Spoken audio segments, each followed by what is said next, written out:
called Take Heed to the Message with Abang Anwa. It just means queen. Okay? The title of this foolery is The Black Community Can Always Be Deceived. Because of the love of money. Okay? Let me repeat that one more time. The black community can always be deceived because of the love of money. Okay? Now, we're going to get into something, okay? This we might fool around a little bit, but I want us to land well, okay? There is a video, okay, from 1993 of Al Sharpton, okay?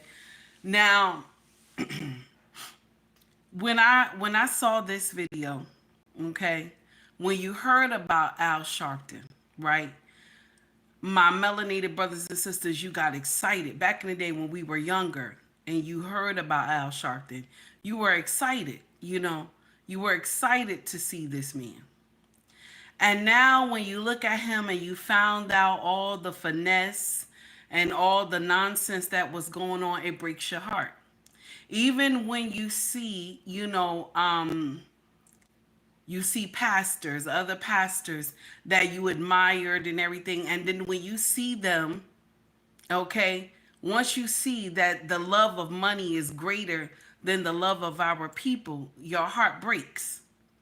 A lot of us get hurt because we put our faith in man.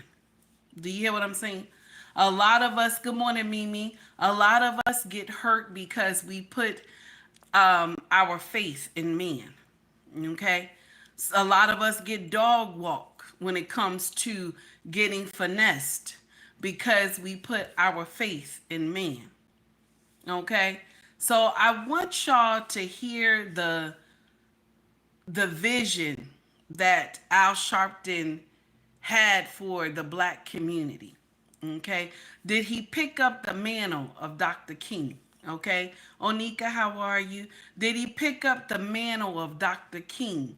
Or did he come to finesse us? Now, he did come to finesse us, but when you hear how he spoke back then in 1993, your heart just, it skips a beat because you're excited on the way he broke down how the black community should be run and the injustice that was going on in the black community. And it's still today. The same injustice is going on. For the love of money, you will turn on your own people. For the love of money, you will bring your people into a burning house for the love of money. And the thing is, even with content creators are capable of doing that too. Instead of you going to seek and find for yourself, you will get in here, you will believe the content creator instead of searching it for yourself. The problem is that the black community, you can be finessed. You can be finessed even when you can see the person stabbing you in your back because they tell you sweet lies. You believe it. Even when you clearly see that this person is stabbing you in the back, but you will still continue to ride for them. Now, I don't know if this is a type of disease we got going on. I don't know.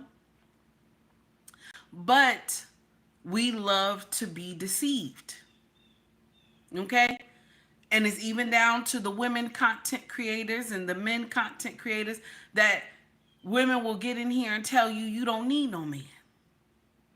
You don't need no man. You strong, you independent, you on your own, baby. You don't need nobody. Chase that bag.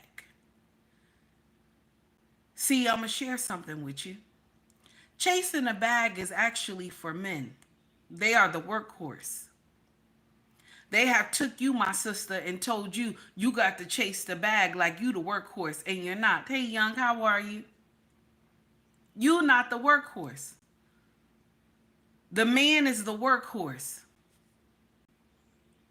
Someone lied to you and told you that you're supposed to be the workhorse.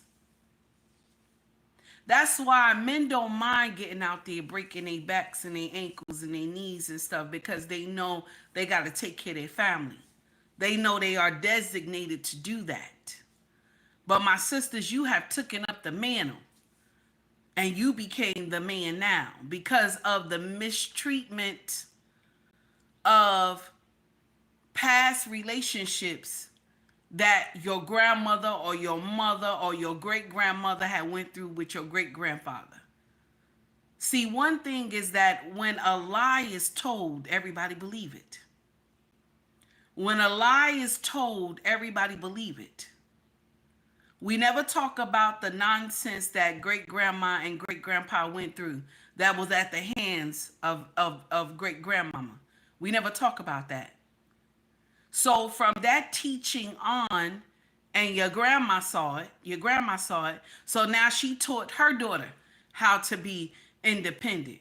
She taught her daughter how to do everything on her own, that she didn't need no man. And so here comes the teaching that destroyed our community, because my sisters, you are not the workhorse. It is the man. But nobody said that you don't help the man. You supposed to have a hustle yourself. But because you were out here, okay, you were told, okay, that you got to get out here and make that money. You were told that.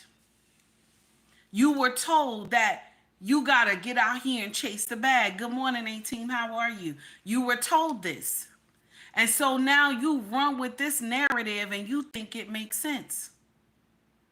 See, we have been finessed into losing our men. We have been finessed into losing our covering. Same thing. We still talking about the man. We have been finessed into raising our children alone, while other cultures thrive when they raise their children together. We have been finessed into being baby mamas, and we okay with that, because we out here, we promote that baby mama shit. You know, I'm a baby mama. I'm strong and shit. Okay? So we have been finessed into a lot of stuff. We rather be baby mamas than wives.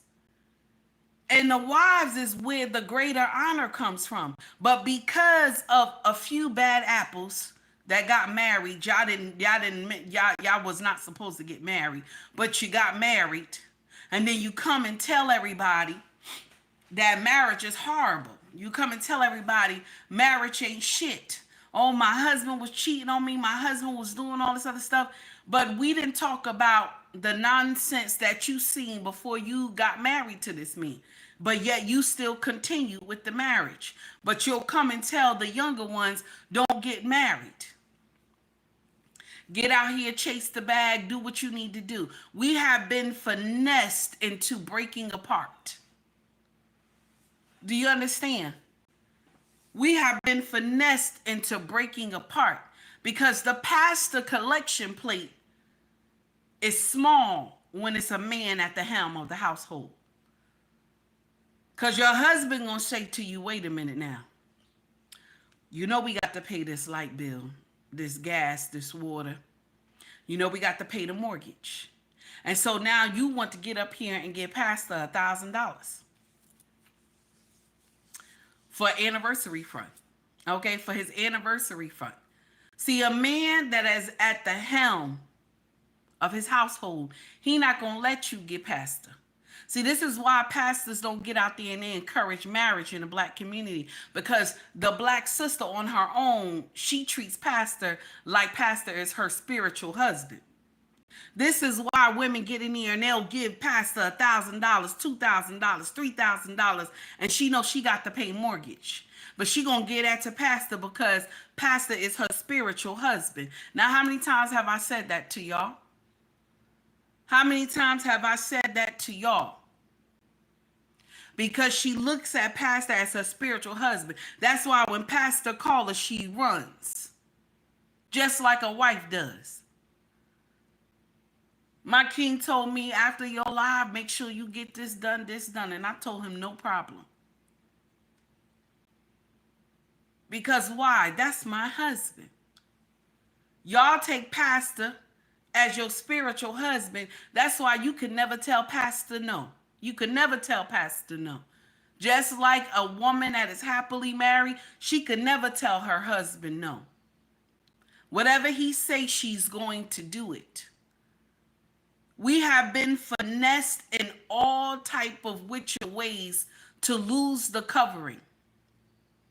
We have been finessed out of all types of witcher ways out of money. And it comes from every part of our society. When you're looking at the pastor, when you're looking at the content creator, and the content creator can feed you bullshit. But because it sounds good, okay? It sounds good. I'm gonna get this content creator $100. I'm gonna get this content creator $200. I'm gonna get this content creator $300 because you know it sounds good. It sounds good. I'm gonna follow this content creator because it sounds good. And the content creator ain't doing nothing but feeding you shit. You know, I'm out here. I'm finessing these black people. You know what I'm saying? I'm finessing you. See, I'm gonna share something with you.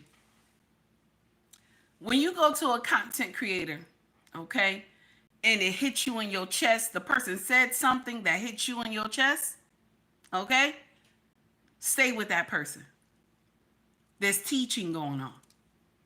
But if you go to a content creator and every time it's nothing but rah-rah, it's nothing but some ghetto stuff, every time you get around this person, the chat going wild, everybody acting crazy, this is not the place to be. Now listen, I take heed is not, listen, I'm going to share something with you. I ain't going to get in here and say I don't do no ghetto rah-rah stuff. I'll be lying. If I say I don't do that. But I'm letting you know there's no teaching going on. We just all acting a fool in the chat. Okay? And the host is acting a fool on a computer. We love to be finessed. We love to be deceived. We do. We love to be deceived.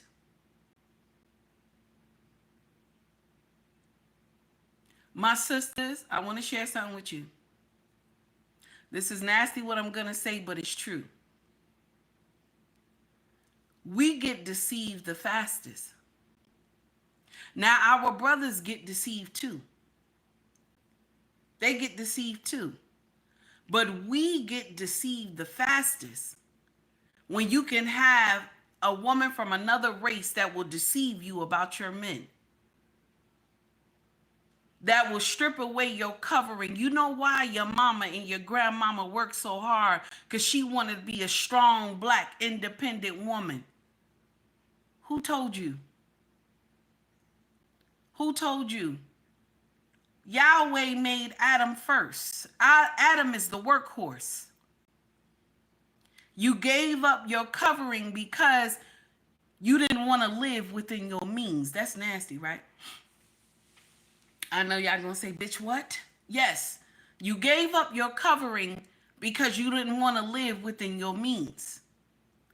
There are a lot of women who right now has given up their covering because he's not doing what I'm asking him to do. I need a Birkin bag and some red bottoms. I want to go on a vacation out of the country. And because he can't afford these things, good morning, Miss O, how are you? He can't afford these things. I'm going to go past the pussy collection plate to somebody else so that they can give me all these things that I want. You will destroy your marriage because of the love of money. You are deceived when it comes to money. You are quickly deceived when it comes to money and power. That's why when you look at all those AGs who went after Trump, okay? Let's talk about it. You seen all those AGs that went after Trump. They lost everything for the love of money. You lost your security clearance. I hope you have something else. You lost everything because of the love of money. How are they getting straight gifts, right? I never heard no nonsense like this. You're giving gifts from U.S. Aid. AGs are getting gifts from U.S. Aid, and this money is supposed to be used for outside of the United States. That's why it's U.S. Aid. Allegedly. Okay? But it looked like just a piggy bank for them to dig in when they feel like it. All my sisters who was up in arms talking about, that's right, we gonna take him down. We gonna take him down. Y'all forgot one thing. Your toolship only works in the Black community. It doesn't work in the Caucasian community. It doesn't work in the Hispanic community. It doesn't work in the Asian community. It doesn't. Your toolship, you are a tool, my sister. Your toolship only works in the Black community. That's why it's so easy to destroy our community, because it only works here. See, it's better that I have them sisters and brothers against each other. It's better that I have war between those sisters and brothers instead of peace and love. Do you know what love would do to our community?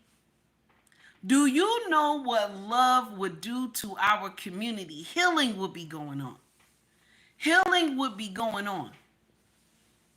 The understanding that the man is the head. We all would sit around and understand it. Some of the young generation, they're seeing it. They seeing the errors of women in my age and my mama age. They're seeing the errors. Some of them are understanding the assignment, but there's still a lot that's lost out here. That thing, shaking that thing for a few dollars is the right thing. You will sell your soul for money. And the thing is, the devil know it. That's why when some of y'all get out here, you're a Black activist, once they throw money at you, boom, whole attitude change. Once they throw money at you, boom, whole attitude change. Let's take prime example. Joy Reid makes $3 million a year, right? Okay. I had so many people in my comment section saying to me, sis, she's out here fighting for the small people. She out here fighting for the poor, and she out here fighting for Blacks. Where?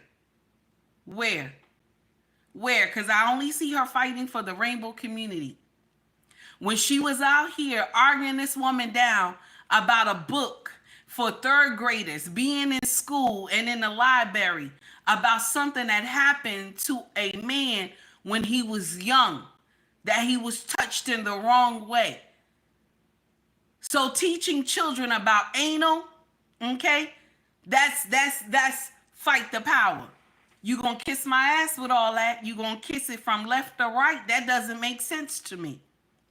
And so now when you see me say something about her, everybody gets mad. Nah, sis, you one of those house ninjas. You one of those house ninjas. Let me share something with you. I'm far from that. The problem is you don't want to see the truth. Tell me when this woman was out here fighting for Blacks. Tell me when. Tell me when was she out here fighting for Blacks? Okay? Because she's African. So tell me when. Tell me when. And I'm not, there's other people from different races that will get out here and get under the umbrella or the disguise of African Americans. You will have people like that. You have people that have different backgrounds, but they want to come and continue the movement, and that's a good thing. But when you are pushing the rainbow agenda on children who are in the third grade, you have lost your mind. Hey, Doc, how are you, honey? You have lost your mind. Third grade? We can't wait till they get in, sex ed. We can't wait until they get there. Okay? No, we got to get them in third grade and teach them about anal sex. And y'all are excited that, We gonna boycott MSNBC. Where? Take heed is not on that boat. I'm not doing that. I ain't on that boat with y'all with Walmart. I'm not on that boat with y'all with Target. Okay, I'm not on that boat with y'all with Amazon. Y'all ain't get y'all tax money back yet. Y'all ain't get y'all tax money back yet. Because once you get your tax money, all those days y'all miss shopping with them, they gonna get a surplus of money.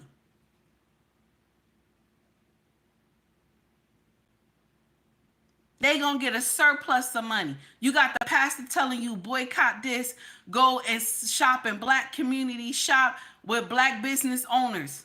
Okay. For how long though? For how long though? Okay. For how long? 40 days.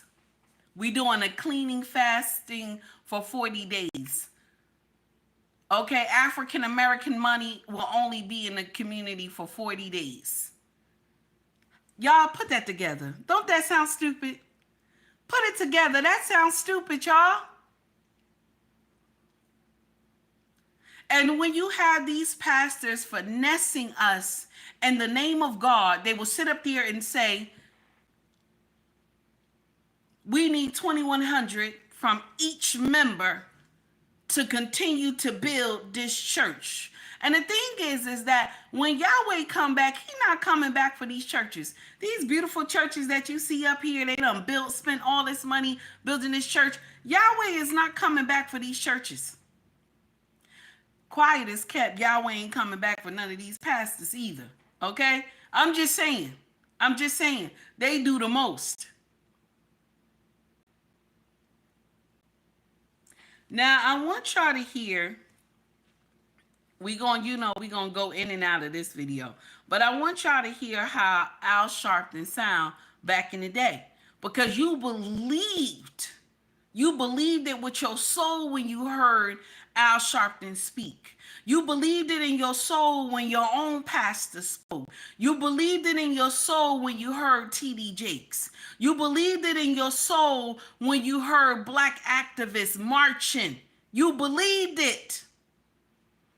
You said a change is coming. And then you found out that Al Sharpton only come out when you give him money. And this is no hate done to Al Sharpton, but even with the black content creators, Roland Martin, Steve Harvey, Ricky Smiley, D.L. Hughley, all these amazing brothers, when they come out, you believe it in your soul. But the problem is they didn't tell you that they got paid. So they up here telling you something, but they got paid to tell you that. That's not what they believe. That is not what they believe. It's because they got paid to tell you that.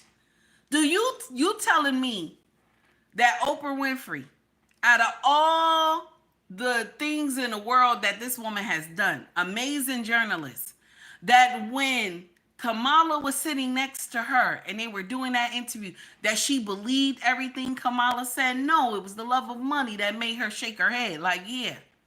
Mind you, Oprah don't need the money. She already got nasty money. She don't need it. The love of money will have you agree with the devil. The love of money will have you agree with the devil. And a lot of us are okay with it. Because you believe that, once I go to bed, before I go to bed at night, I'm going to pray to Yahweh and ask for forgiveness. But you forgot there's a storm still coming. Just because you ask for forgiveness to Yahweh, that doesn't mean that a punishment is not coming. It means He forgives you because you asked for forgiveness, but a punishment still has to come. Nobody said that Yahweh said a punishment was not coming. Understand that. I want you to understand that. Good morning, Mr. He said, how are you, sir? So when you hear Al Sharpton get in here and do his thing, you believe that this man is amazing, honey. You believe that this man was a God sent back in the day. When you hear all these pastors, T.D. Jakes, all these amazing pastors that we believe back in the day was a God sent, okay? Good morning, Mr. He said, how are you for the $2 super chat? Guys, please make sure you tune in to Mr. He said. Content is amazing, always fire and educational, honey. Can't nobody listen, they duplicate this man a lot, but they can't. They could never get it right, honey. They could never get it right. Shout out to Mr. He said. Let's go into this. This is a 1993 speech, okay, by Al Sharpton. This is no hate to Al Sharpton. This is no dislike to all the men that I mentioned. But I want you to understand is that we can be deceived by the love of money. Somebody offer you a good piece of money, baby. The sky is blue, but you'll tell everybody the sky is green and make them believe it. Like I told you, there's no way out of all the years Oprah has been doing journalists, okay, being a journalist, that she believed anything that Kamala Harris said. Anybody who interviewed Kamala Harris, and they have been a square one journalist, none of them believe that mess, but it's the love of money that made them keep their mouth quiet. Even Joy Reid, for the love of money that will make your mouth quiet, and being a part of the Divine Nine will make you close your mouth when you see nonsense. They all knew something was wrong. They all knew something was wrong with Biden back then. But they said, no, we got to keep the White House. We got to keep the White House. And made us turn around and believe that the sky is green when the sky is blue. That's the uncomfortable truth. Now let's go ahead into Al Sharpton. This is a 1993 speech that he did. Okay, it's live and direct, baby. Here we go. To the nation and the world as well.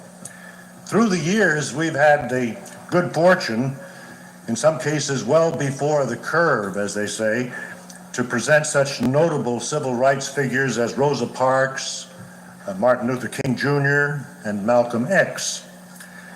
We're committed, as you all know, who are regular members of the forum and regular attendees, we're committed to dialogue between the speaker and the audience, and that's going to take place following the initial presentation this evening. We all look forward to that, of course. Finally, we're committed to making our programs available to the community at large by offering these programs, which are open to the public, free of charge. We've been doing this for 86 years now, as a matter of fact. And it's not getting any easier, I can tell you, from a financial standpoint. Rising costs continue to make this tradition of free public debate a greater and greater luxury to be able to afford. It's quite a challenge to keep this tradition going. The forum membership table is right over here to your left, and I hope that following our presentation this evening you'll stop by and pick up some of our literature, the programs for the rest of this season, which are very exciting. And I hope that some of you may see fit to become a member of the forum, because that entitles you to receive our bulletins and know in advance what's going to happen, and also to priority seating for these events. Okay. So please do that if you will. Before we begin, let me just note that the next Ford Hall Forum program will be held this coming Sunday, October 17th at 7 p.m., just as tonight, only at Northeastern University's Blackmen Auditorium. Regulars will know just where that is, over on the campus of Northeastern University. Joining us on that occasion will be psychotherapist Robin Kasarjan. She will be discussing her fascinating efforts in the emerging area of forgiveness work. She will help us to examine why she believes that learning to forgive and letting go of anger is not only possible but necessary for... Why did they have a forum? Now listen, Al Sharpton gonna come up, but he's talking about next week they will have a formal, I'm saying it wrong. They will have this program next week, the next following week, about forgiveness. Why do they always they want to teach Black people forgiveness? We got to teach Black people forgiveness, forgiveness and let go. because they were scared we were going to do the same shit to them. So they were even preaching this back then in 1993 and before 1993. They preached this in the church. We got to forgive. We got to forgive, because they didn't want what they did to us and our ancestors be done to them. So they got to keep preaching that. That's why Pastor India telling everybody, forgive them, forgive them, forgive them. Let's get back to it. Here we go. Al Sharpton about to come up. Here we go. Self-healing and inner peace that so many are seeking these days. Now, for tonight's program. 7 o'clock. 7 o'clock on Sunday next. Reverend Al Sharpton has earned national and even international recognition as a civil rights activist. All right now. As a founder and leader of the National Youth Movement for now 17 years, in fact, he has helped to register thousands of young people to vote and has won hundreds of job opportunities for them. More recently, Reverend Sharpton co-founded the United African Movement in New York to give cultural, social, and academic guidance to blacks, as well as forming the National Action Network, which is a political and social activist organization. That's right. With his, what he calls direct action techniques, he has drawn the nation's attention to the issues of racial violence and racism, and particularly to our criminal justice system. How are you, honey? Now, I'm pleased to present our speaker for this evening's Ford Hall Forum program, Reverend Al Sharpton. There we go. There we go. Hey, black lady, how are you, honey? Thank you. First, let me express my sincere gratitude to those that invited us here tonight. And I would hope to engage in a very open and honest discussion on the issues of race and the issue of progress in race relations, if there be such, and what I think we can do to make sure we move forward. I think that, first of all, the discussion itself has become too often an unspoken and unsaid and a quiet type of issue or subject matter in the country. Unlike in the 60s and even early 70s, we tend to try and brush the questions of race under the rug.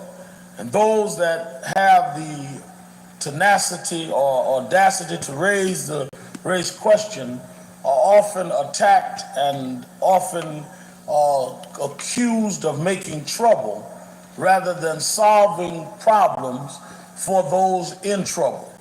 It seems rather arrogant to me for people that are not victimized by a problem to choose whether or not the problem should be discussed by the victims, and then to frame the discussion and frame the areas that it can be discussed to their liking, and then say that we've had an honest, open discussion.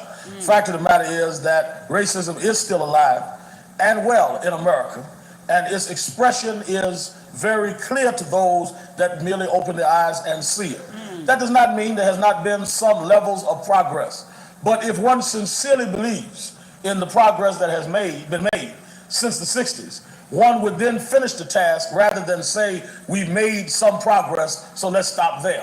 If one were to watch a football game, you do not see the quarterback throw the ball, the receiver grab the ball and go 2 yards and still remain 40 yards from touchdown, and we say, okay, stop the game, we made some progress. The idea was to score. And my argument is that even though we are slightly ahead of where we started, we are nowhere near the goal line. And the goal line is a society with equal protection under the law and equal. Let me stop real quick.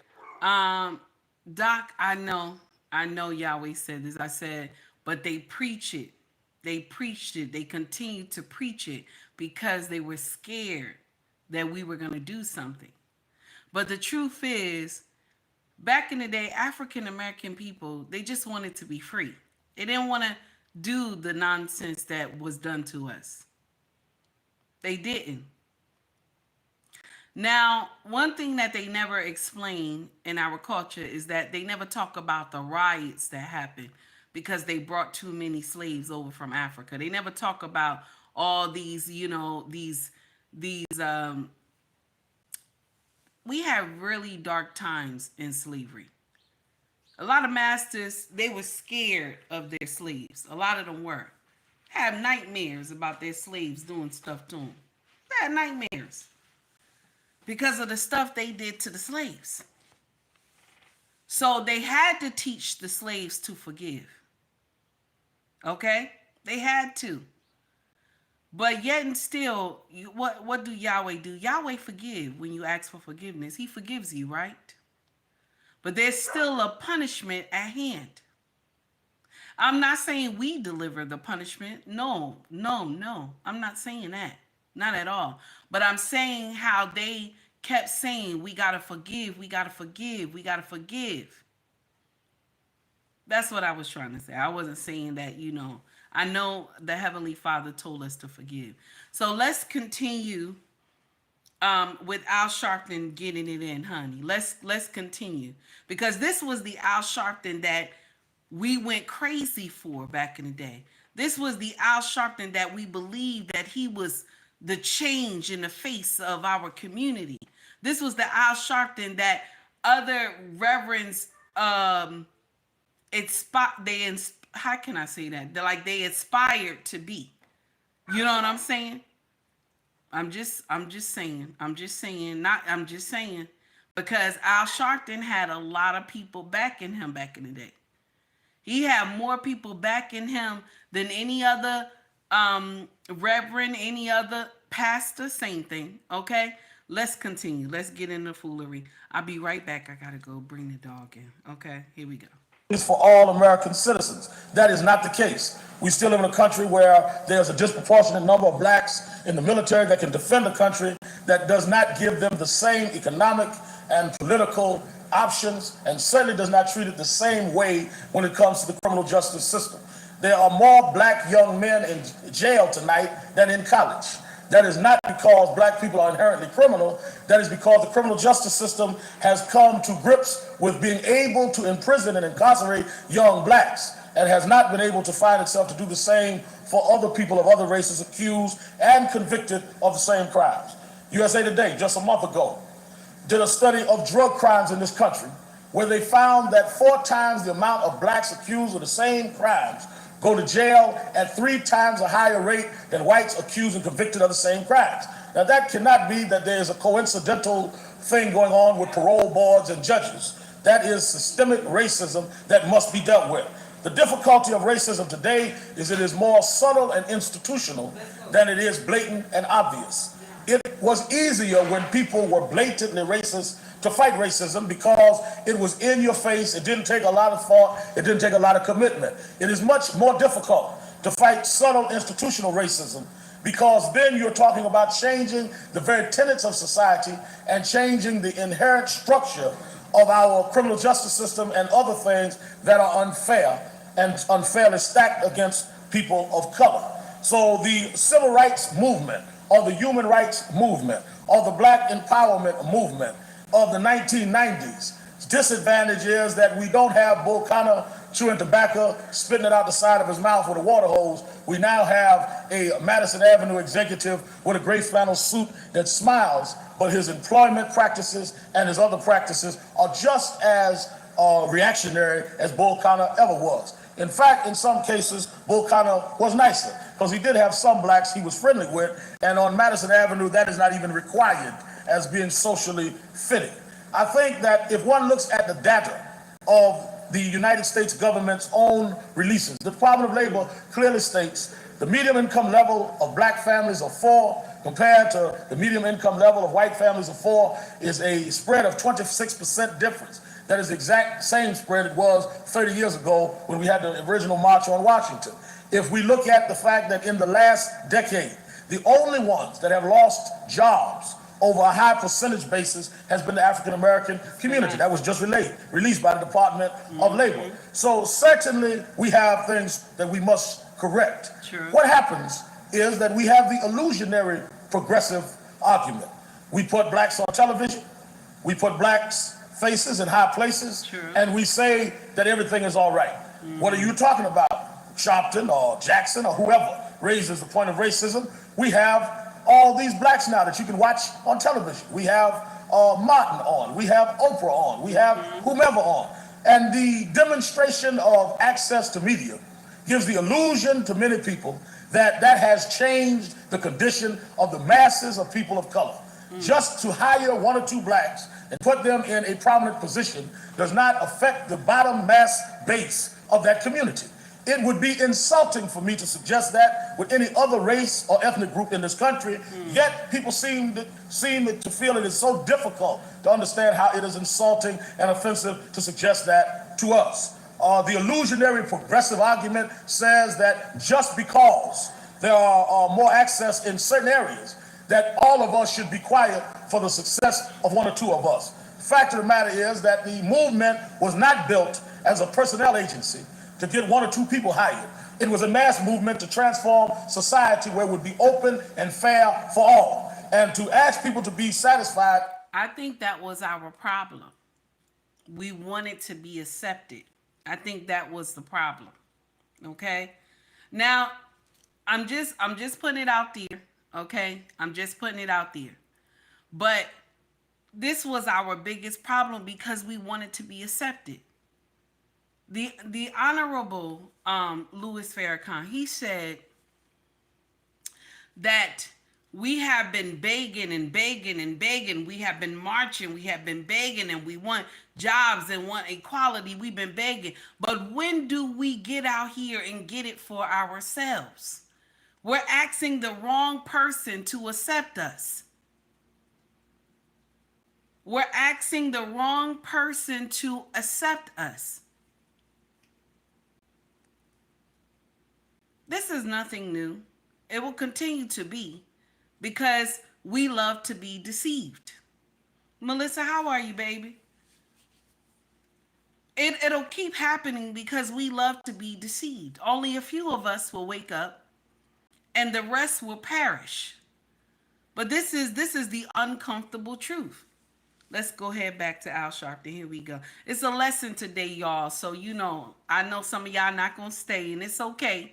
It's okay. But it's a lesson today. All right, here we go.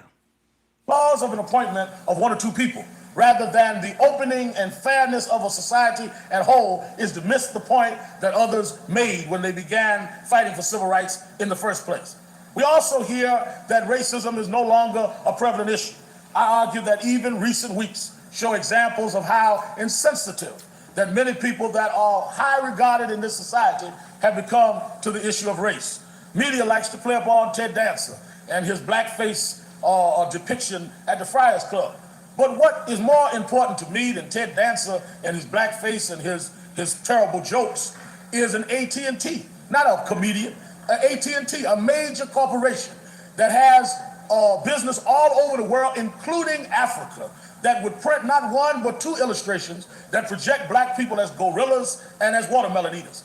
I can ignore Ted Dancer, but how do I ignore a major corporation sanctioned by FCC that is trading all over the world that would allow an in-house journal to come with such a racist depiction that was approved by the hierarchy of its department of advertising, of its executive branch, and then they say, oh, we didn't know it would. He talking about when Ted Danson and I think it was I forgot what movie that was, but he put blackface on, and they were talking about, y'all remember this movie? Was it a movie or was it a skit? Y'all remember when Ted Danson did that, right? Okay. And so black people were ashamed of this whole thing. They were upset about it. It was like anytime when somebody put a black face on, we get in here and we start acting up. We start going crazy and stuff like that.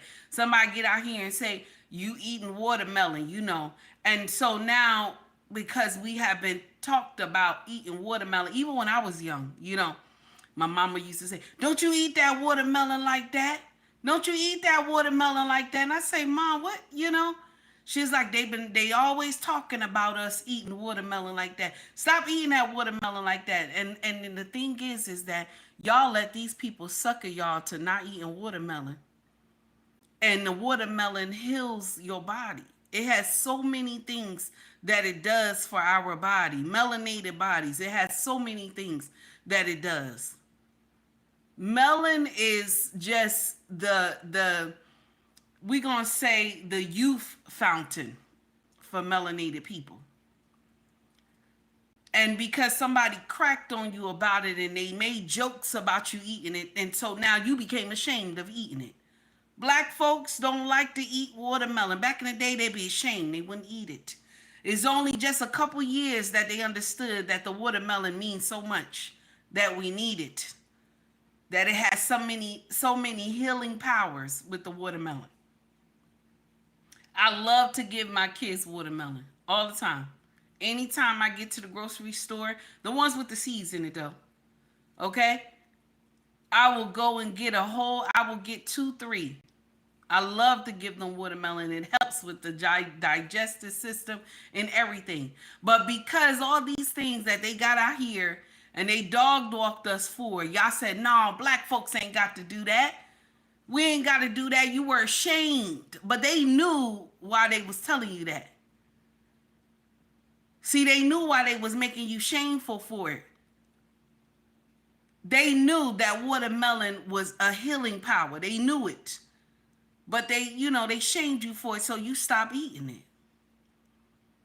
That's why a lot of us have so many problems today with that digestive system, and we eating all types of nonsense as well. All right, let's continue. Here we go.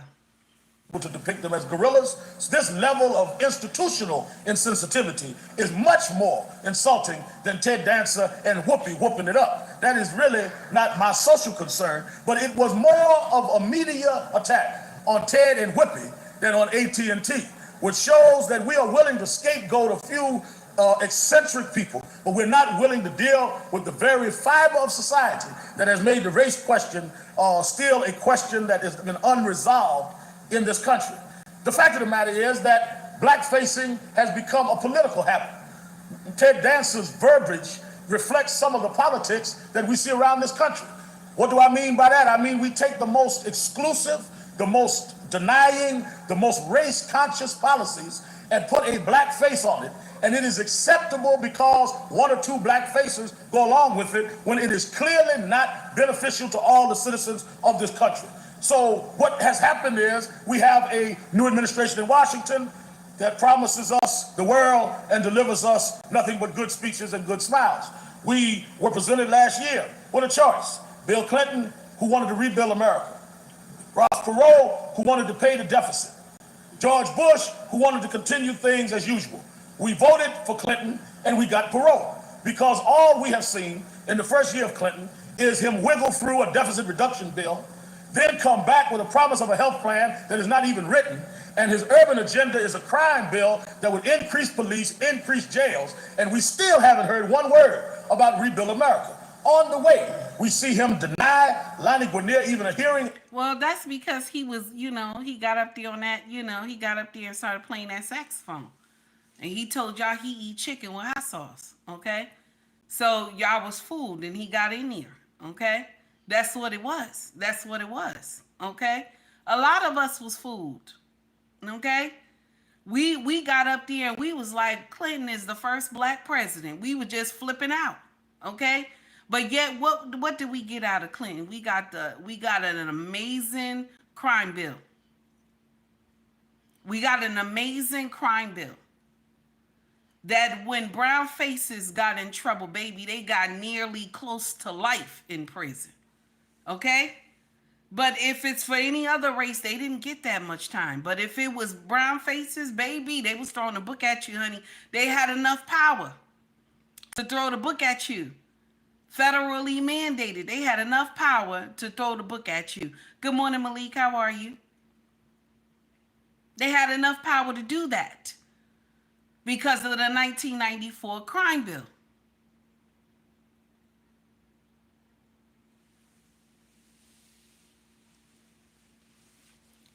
We put these presidents there and they will get in there with an agenda they promise they gonna do, and then they do something else. They do something else.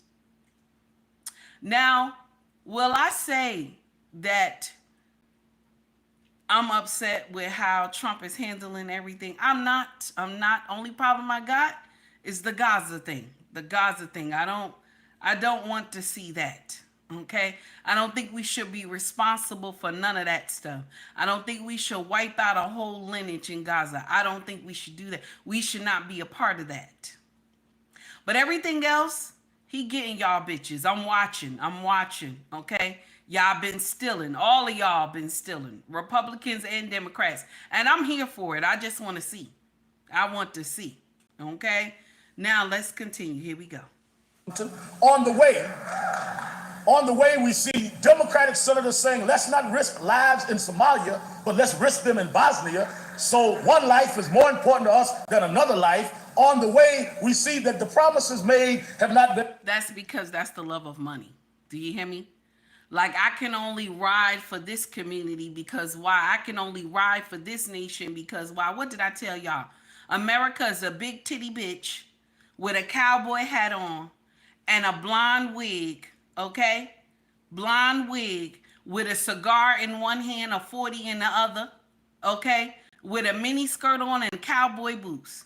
And she only move on those 20s, okay? She got 20s. She only move on those 20s, okay? When it's something in the ground. I can only help you when it's something in the ground that I can get from under, okay? Okay? Then I get out here and be smoking my cigar talking about there's terrorists, okay? Okay, I'm sending my boys over there because there's terrorists in the land. And then they go and decimate the land. And then all of a sudden you see somebody digging and stuff. No. So when she moves, it has to be something that she's going to get out of it. Now listen to me. Am I mad with my nation? I was born here. There's nothing I can do. I was born here. I wouldn't want to be born nowhere else. But a spade is still a spade. If you're wrong, baby, you're wrong. Okay? And that's what we do. That's what we do. Let's continue. Here we go. Kept. But we are supposed to chase Ted Dancer, whose show has already been canceled, rather than raise the political questions to politicians that are there at our expense. The other problem we have is the suggestion of coalition. Coalition politics, in its pure sense, is desirable. But there is a difference between coalition and co-option. If I ask you to sit down at the table and form a coalition, that means your interests and my interests must be respected and must be part of the agenda. But for me to sit at the table and have to surrender my agenda, have to be silent about my self-interest in order to be part of your coalition, means that I have been co-opted, not coalesced. If it means that I have to apologize for legitimate leaders in my community and distance myself from people that I respect to be part of your coalition, that is not coalition, that is co-option. And many times, I like what he said, but is he still like that today? He is not. He's not. Everything that he's just talking about right now, okay? He has done the opposite. You know what I'm saying? Everything he's against right now in 1993, he has done the opposite. Okay? He has done the opposite. In 1993, we looked at this man as hope. A lot of these stars in our community, we looked at them as hope. But today, can you say that? You can't say that. You cannot say that today. For the love of money, we will decimate our community. For the love of money, we will tear up our community.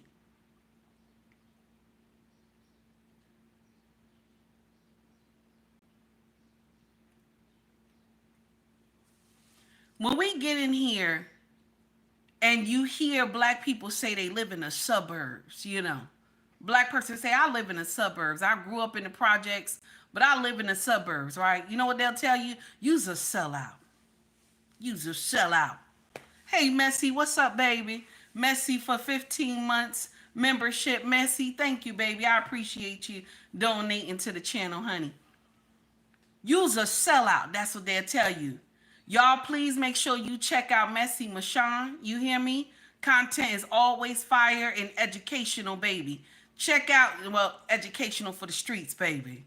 Educational for the streets, okay?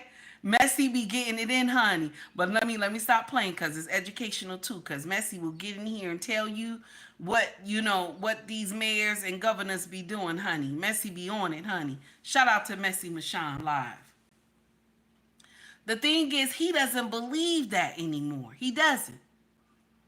He does not believe that anymore. It's for the love of money. Just like when you get out here, you say you live in the suburbs. Black people get in here. I live in the suburbs. I live in the suburbs. I grew up in the projects, but I live in the suburbs. They call you a sellout. But you know who is the real sellout?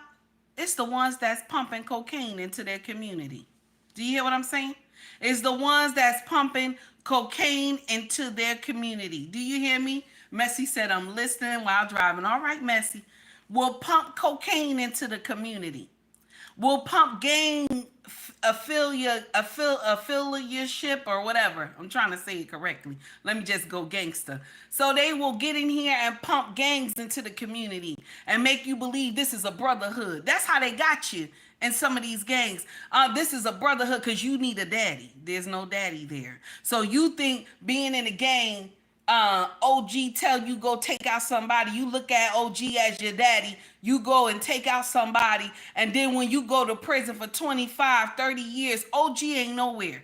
OG ain't putting no money in your commissary.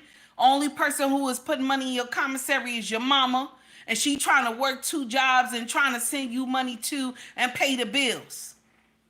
Some of y'all have destroyed your own community because, for the love of money. For the love of money, you will get in here and destroy your own community. If you like the content, please like and subscribe to the page. This is the uncomfortable truth. You will get out here and preach all false truths for the love of money.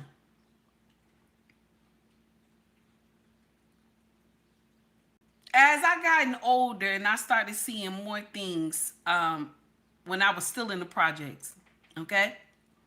I was still a teen, still living in the projects. And I saw how the drug dealers used to be so kind to all the kids in the projects. They were so kind to them, get them little money here and there. Ice cream truck, they buy all the kids the ice cream truck, okay? That'd be like once a month or something like that, or maybe every other week, right? But on the backhand, he's selling crack and cocaine to your mama and your daddy.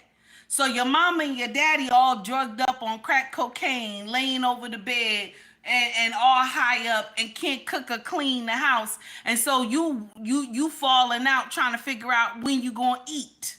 So this same drug dealer is causing all types of foolery in your community, but today he buying your ice cream, okay?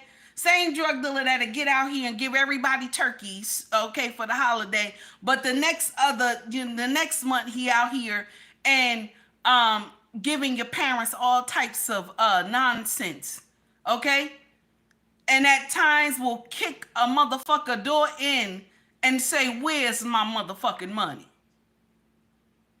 But this is the man we aspire to. A lot of us looked at drug dealers. Okay, Al Sharpton, my dear Zulu, it's Al Sharpton. A lot of us looked at drug dealers in our community as like heroes and shit. Everybody wanted to be them. Everybody wanted to be them growing up. Everybody wanted to be them.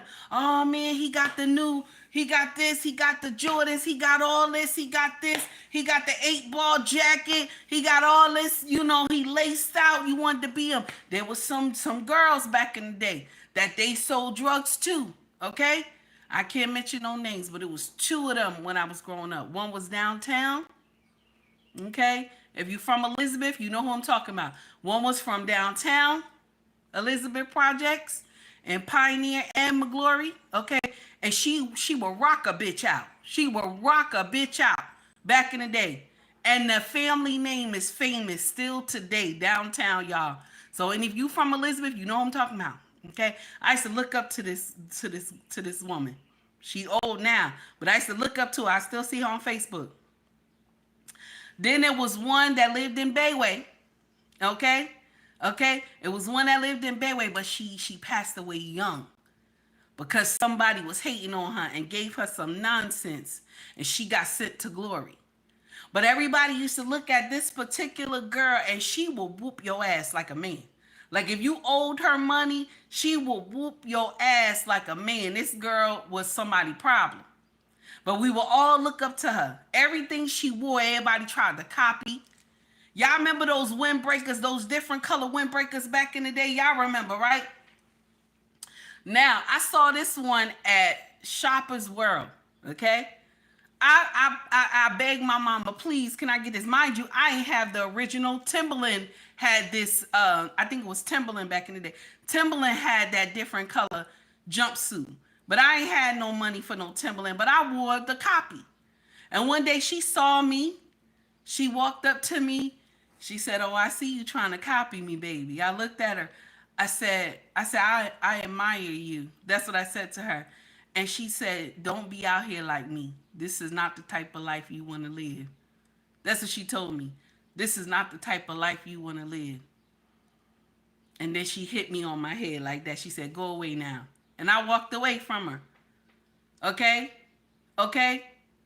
This is the nonsense. And the other one that was downtown, that rocked out downtown. Anybody from Elizabeth, you know the family I'm talking about, okay? One day we was in the courts, me and my friends, we were playing double dutch. And she came over and jumped into the rope, okay? She had all these, listen, she had all this crack in her pockets, okay? Already in the bottles, laced up and everything, but she was just jumping, you know, playing double dutch with us. And some of them fell out on the ground, okay? And the crew she was with, she told us stop. We stopped. She said, y'all see this on the floor? Don't you ever do this type of life. Do you hear me? Don't you ever do this type of life. We help her pick up the crack vials on the floor. We help her pick them up and put them in her pocket. This is the shit that, you know, it makes you cry because these people were tearing up the community, but we admire them. We admire the thug and the drug dealer. We can be fooled into anything. That's what hurts. Now when I look at stuff like this, I'm like, damn, I was lost. I was lost when I was young. This is the stuff that I pass on to my children to not be fooled.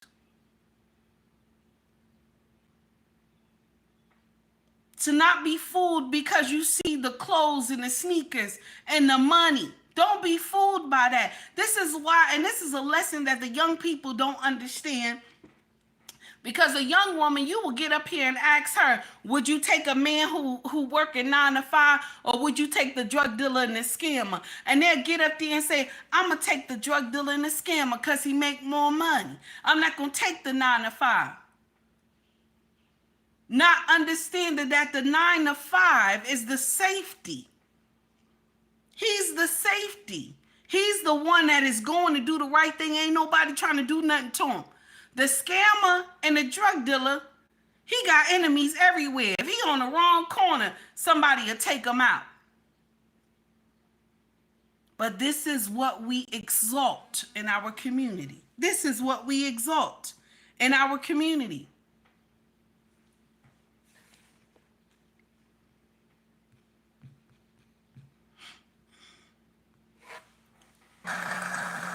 Many times the proposed coalitions are nothing but ways of energizing other interests and the elimination of the interests of the African American community.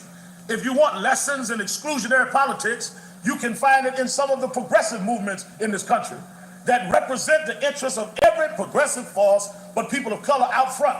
And if we have time left, we may talk about some African American interests, but don't be divisive. It is not divisive to talk about their interests, but it's divisive to talk about the issue of race. Well, we cannot buy into that because the issue of race is an issue that we are forced to deal with. It is not our option. Many people that choose different lifestyles, they have a choice. We have no choice but to deal with the issue of race. It determines what side of town we are born on, what side of town we will grow up in, where we will go to school, what type of education we will receive, what type of police security our neighborhood will have, what type of health plan our neighborhood would have, where we would die, and where we will be buried. So we don't have the option of going into some closet or changing our names. We have to deal with race, and it is not a question of whether we choose to. It has been imposed upon us by birth. People that deal with this on a fair and square level ought to be commended. But people that feel that racism is divisive are people that themselves have serious questions about where they stand on the issue. My involvement in fighting racism has been lifelong. I became the youth director of Operation Breadbasket when I was 12 years old. I have been involved in the movement ever since. But the particular involvement of the last few years have been around the questions of the criminal justice system. We started fighting high profile in New York when a young man, Michael Griffith, was killed in Howard Beach, where he was chased by a mob to his death because of the color of his skin.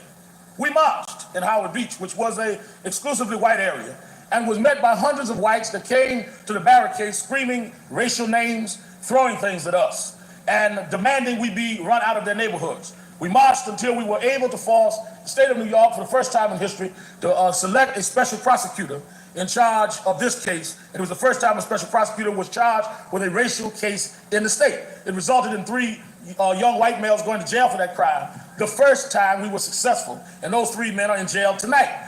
We did not march because we wanted to start trouble. We marched because we wanted to end trouble. The racial arrogance of saying to march is troublemaking, like murdering people is not troublemaking. So the trouble was not killing the boy. The trouble was that I had the nerve to march about the boy being killed. So the culprit is not the murderers. The culprit is those that march demanding the murderers be caught. That is an absurd and arrogant and racist position. Then the same happened in Bensonhurst and in other cases. This new demonizing of black activism is inherently racist. Any black that stands up for the rights of his people is automatically demonized by the media. You're being divisive. You're being racist. When you are merely fighting for the right for equal protection under the law, like in any other community. There are others that fight, and no one calls them divisive. No one calls them racist. Someone asked me very recently, why do we need black activists? Well, why do we need B'nai B'rith? Why do we need the Italian American Civil Rights League? Why do we need the Polish American Congress? Why is it so unheard of for blacks to want to... But I want to share something with y'all. Good morning, Stephen. How are you, honey? Why do we need black activists today? Why do we need them today?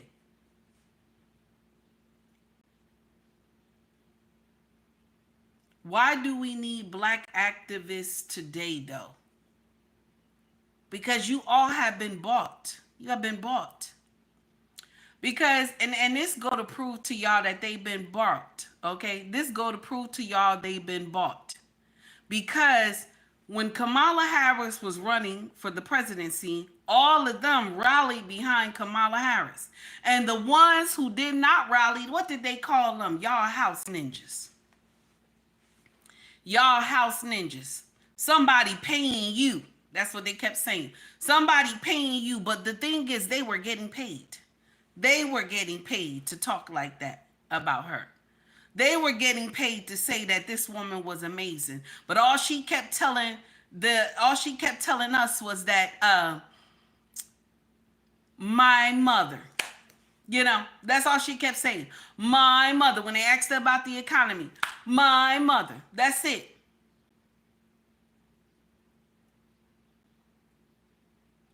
That's our sister. We got to stand by our sister. They were singing that from the mountaintop.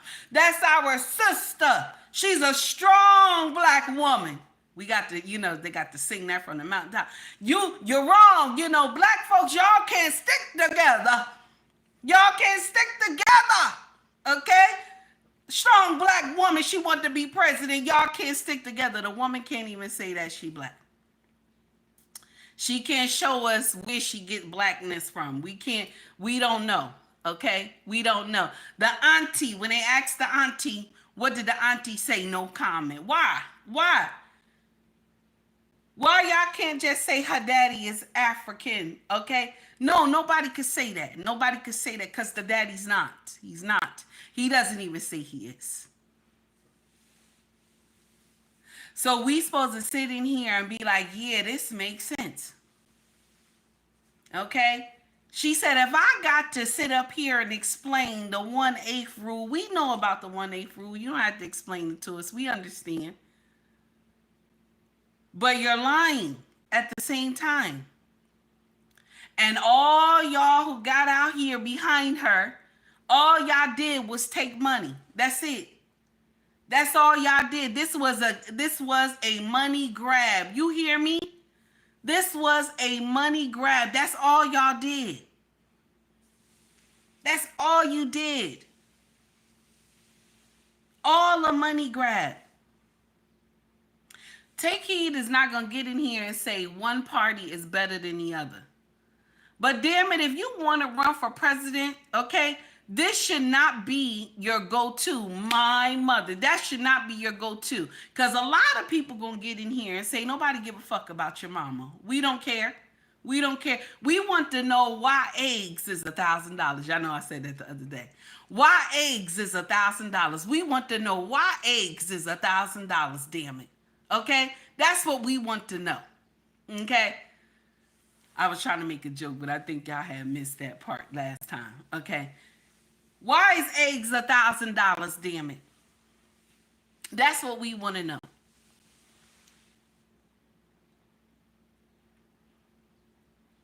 The thing that hurts so much is that the powers that be, you know, the Black Committee, we gonna say the Black Committee, okay?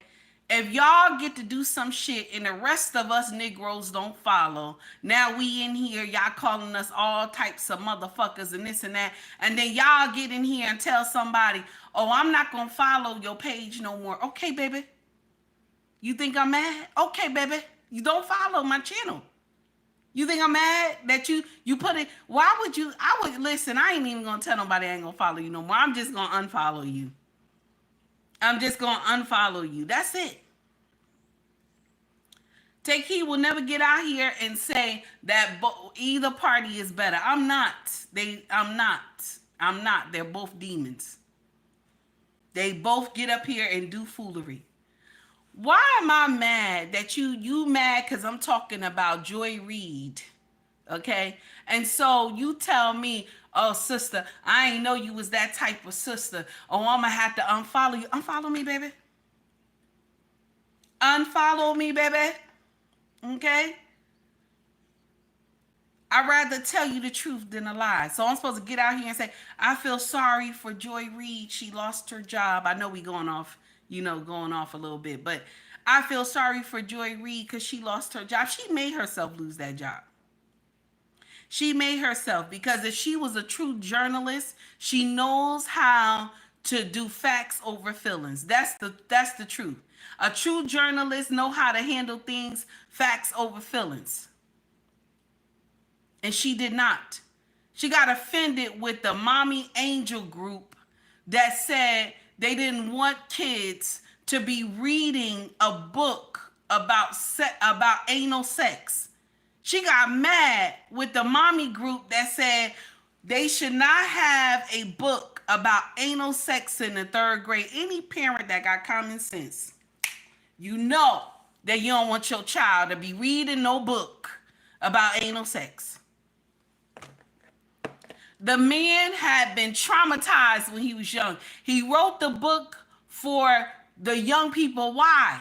Why write that book? No child need to hear about anal sex. What they need is they need some help. If somebody had did something to them, mama and daddy, that's when you shake heaven and earth to get justice for your child. And then you get this baby some help. You shake heaven and earth to get some help for your baby, and then you go get this child to go see a psychiatrist.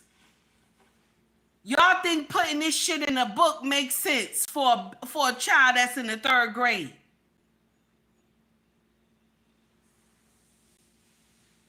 Nobody will get out here and tell me, oh, it was not fair that they fired her. Good riddance, bitch. Good riddance. Good riddance. Because anybody get in here, and I don't mean to call out a name, but anybody get in here that you think having a 3rd grade book about anal sex makes sense, bitch, stop following me, bitch. Stop following me, bitch. You think I feel bad? Stop following me, bitch. You said you're going to unsubscribe, bitch. Kick rocks. Here we go.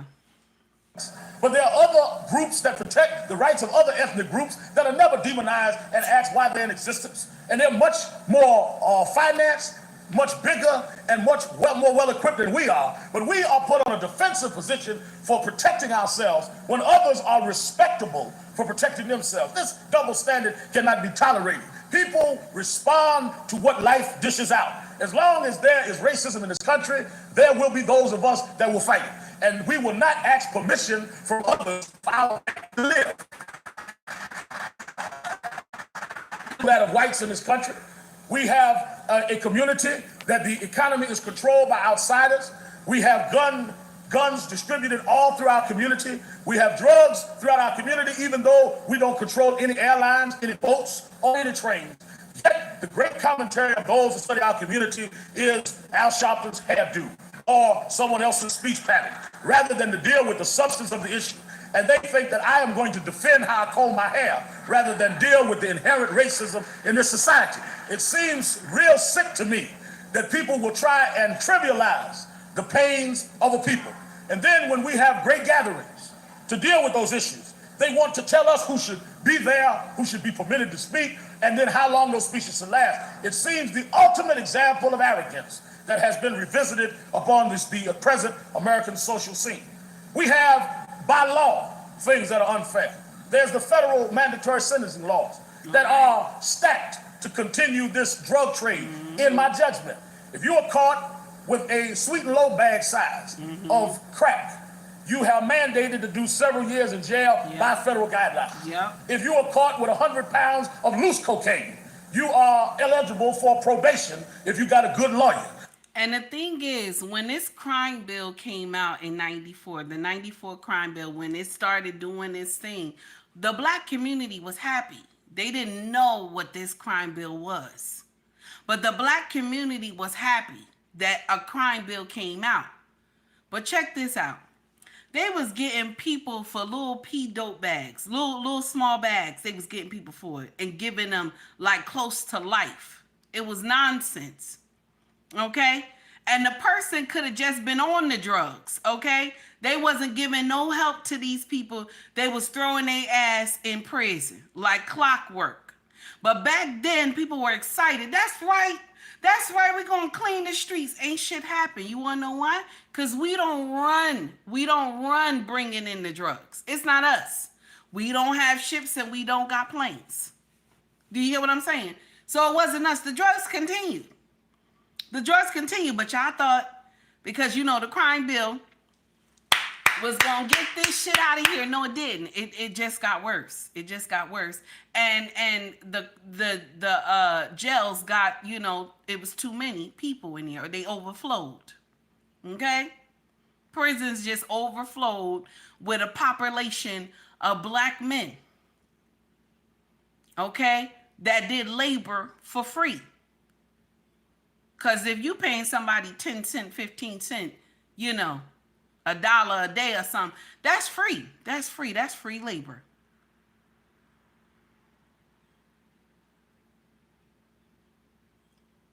See, we get excited about shit, but we don't check it out. We don't see what's really going on. We get excited about the shit, but we don't check out, you know, the details.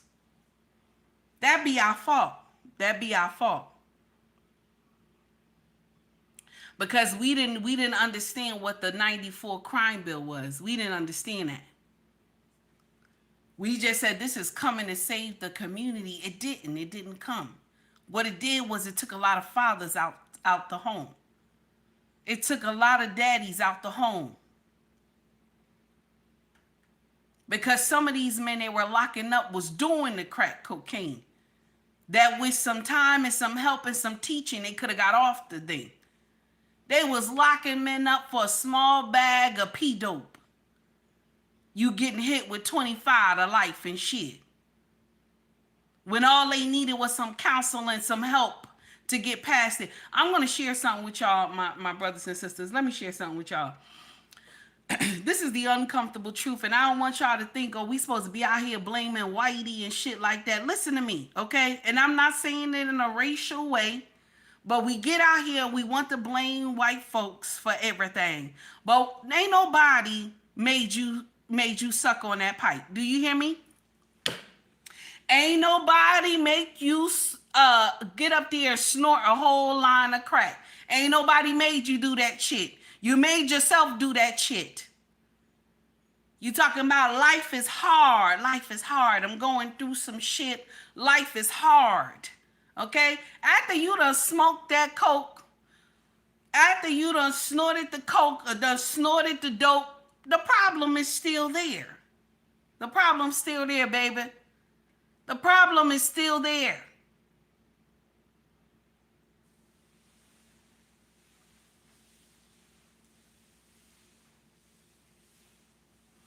We were excited about that crime bill. That's right. We're going to get the streets clean. And they took away men who were taking care of their families, had one bag of dope. He might have snuck in the bathroom and snorted a little something, and he went back and took care of his family, but they locked him up. He in prison. Because that 94 crime bill was for us. Mind you, Caucasian fathers did the same thing, but what did they get? They got help. They sent them to some program, and they got some help, okay? But if black person, you was caught with that little thing of dope, baby, you was going to prison. You was going to prison. Let's continue. Means that those major drug distributors go home, and the little horses that carry their mess around our communities go to jail. The results are that you have 25% of young blacks caught in a criminal justice system cycle, while those that are the responsible persons for criminalizing our communities are the ones that are sitting on islands letting lobbyists cut their deals in various legislative halls. Oh, that's That nasty. is an inherent failure of our criminal justice system to deal at an equal level. Mandatory sentencing should be changed, and it should be changed immediately.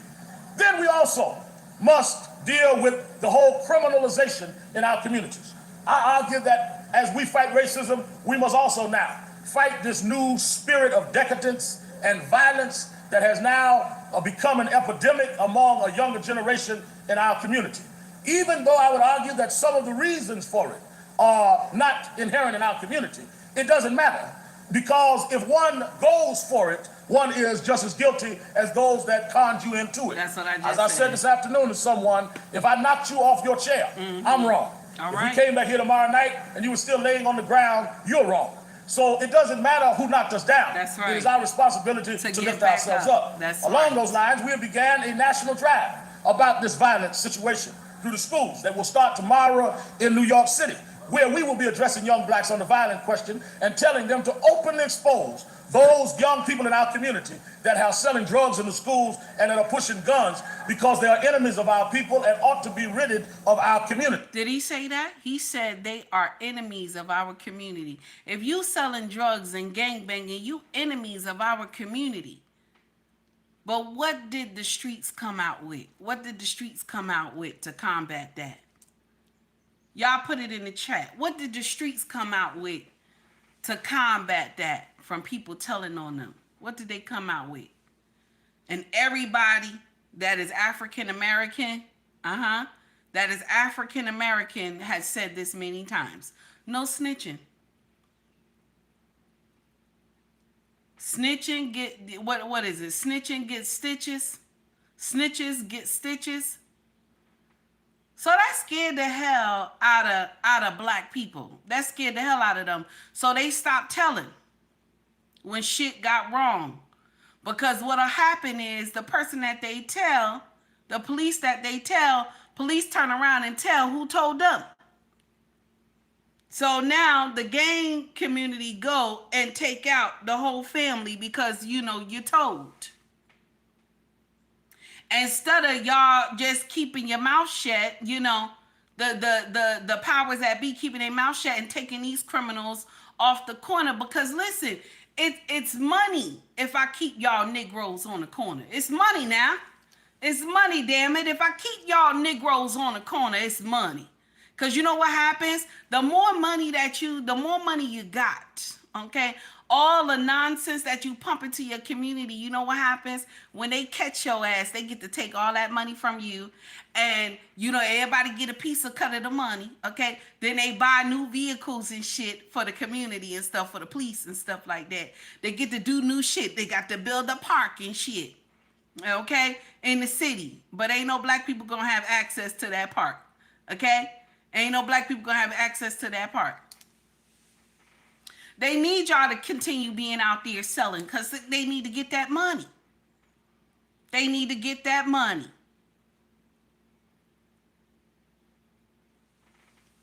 Let's continue. We must fight for right, even if it's some of us that are found wrong. And we should not apologize for that, because these people have added to the destruction and demise of our community, even though they look like us and act like us and are working for others that have no concern or care for us. It is also strange to me how police departments can police one side of town and are so overwhelmed on other sides of town. Isn't it strange the same police departments that can protect wealthy areas seem at such a loss in poor areas? It would seem to me that if they were just as aggressive, they would be just as effective. Residency laws is something we should advocate all over the country, because people tend to protect where they live. People tend to not care if they know they just got to put in a few hours and they're out of the neighborhood. Their children won't grow up in the mess. Their wives doesn't have to walk down the streets. Their mothers don't have to survive. This cycle must be broken by having the people that are indigenous police those areas and letting the residency laws mean if you want to eat from the municipal tax base, then you ought to be part of that municipal tax base.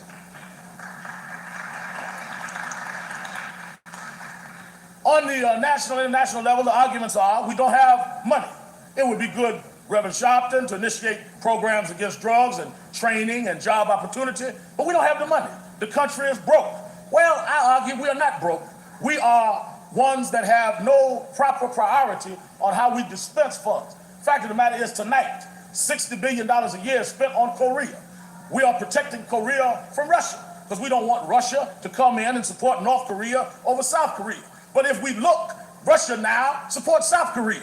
So what are we spending $60 billion there for, that if we requested any portion of that money in Roxbury, we're beggars? But those that are former enemies of war, they are recipients of aid, while people that have fought the wars, paid the taxes, and are part of the country are beggars to request any amount of money. We spend billions of dollars a year on a space program chasing Martians across the solar system. But we don't have money to train young people in our inner cities. The Martians are not going to invade us.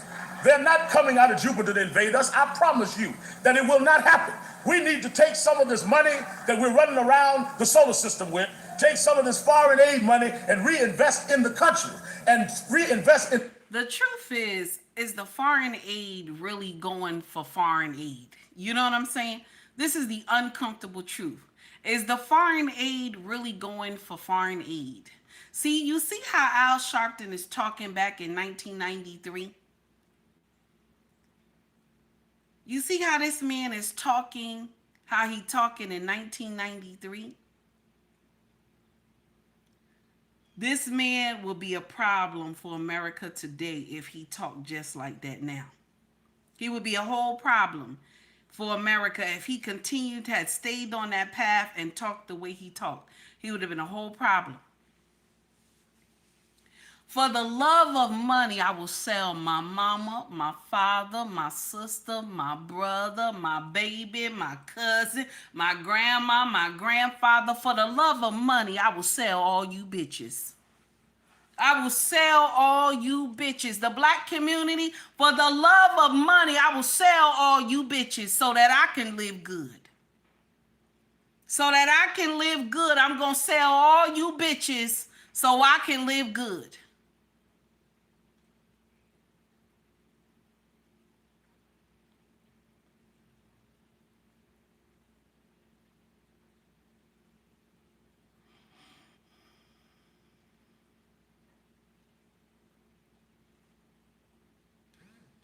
This is what the drug dealers do to our community. They pimp us out.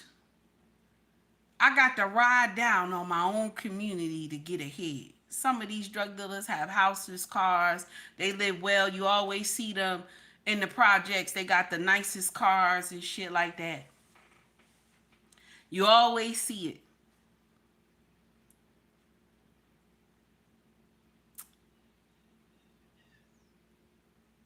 You pimping out your own community. You are the true sellout. A lot of black people put in their mind they want to go to the suburbs because they want a safe place for their children. They don't want their children to grow up as hard as them. I always thought that too. When me and my king got married, my king already told me we not gonna be living here. We going, and I didn't live.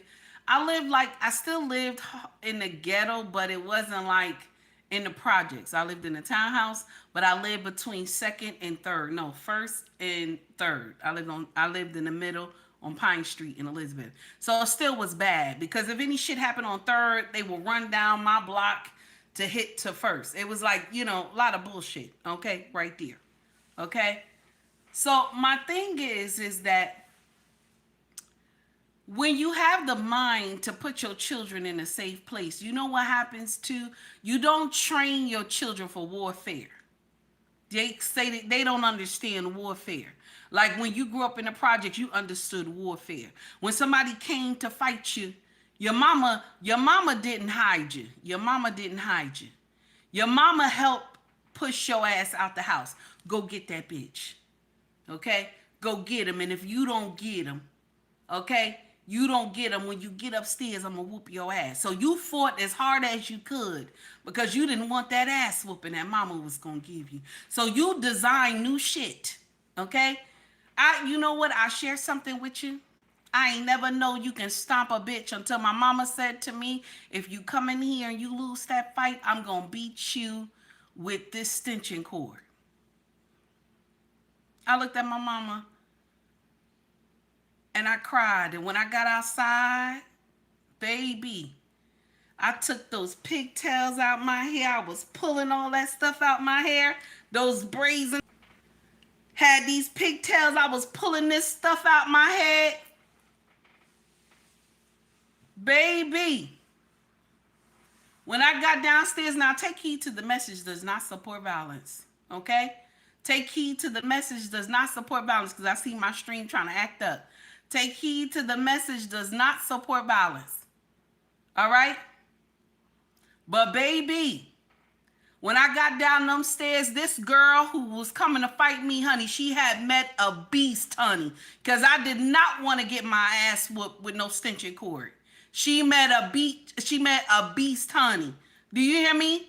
And when I got her on the ground, my mama said, kick that bitch. And I stomped the shit out of this girl. Her mama was looking at me. And my mother told her, if you touch my daughter, I'm going to come down here and beat your ass. This is the nonsense that I was growing up being taught this stuff. Okay? And did I pass it on to our children? Nope. Nope.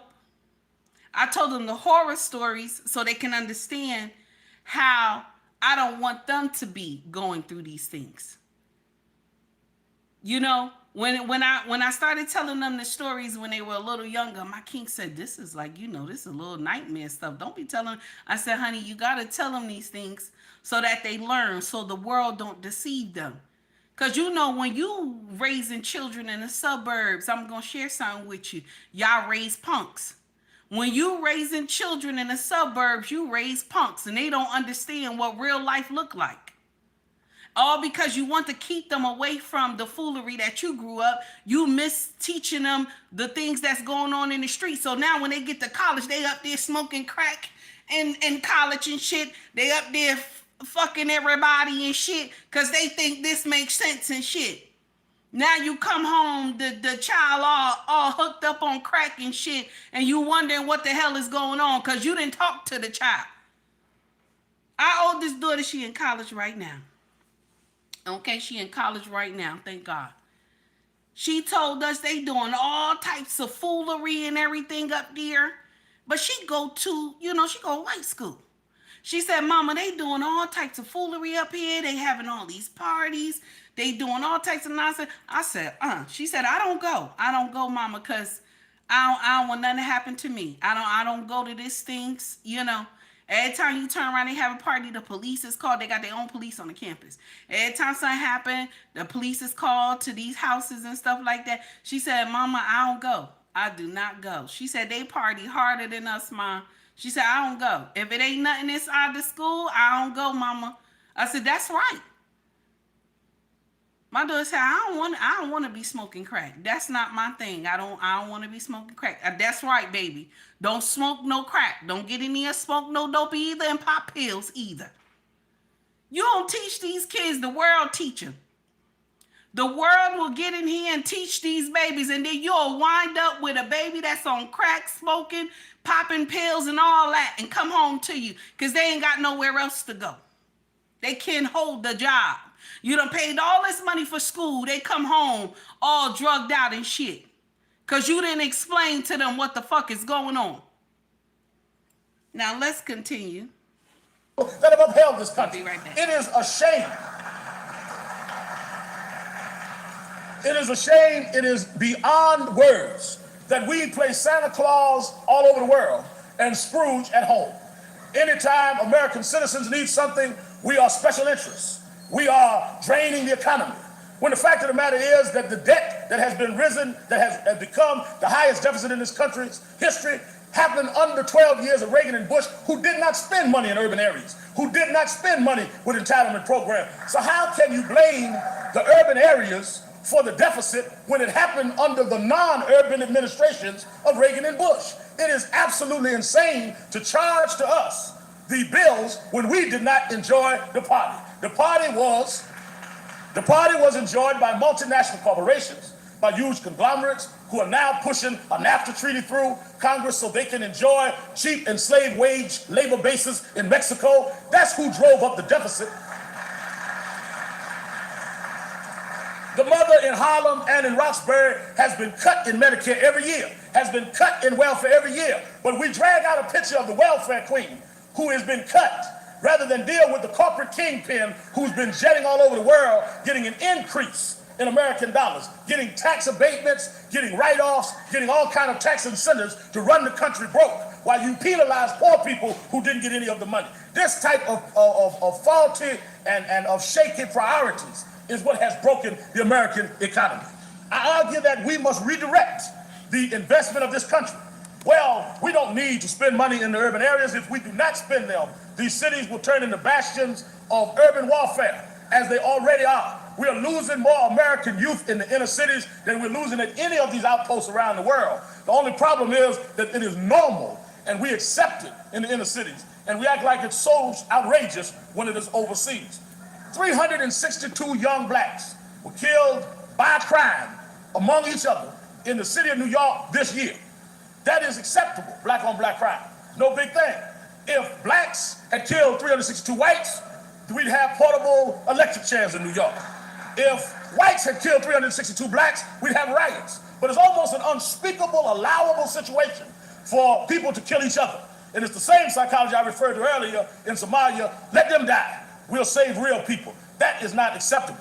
Well, Reverend, why do we have this cultural violent uprising? Why do we have all of this violent nature in young people? Well, I've read the intellectuals' analysis on it. I've read the academicians' opinion on it.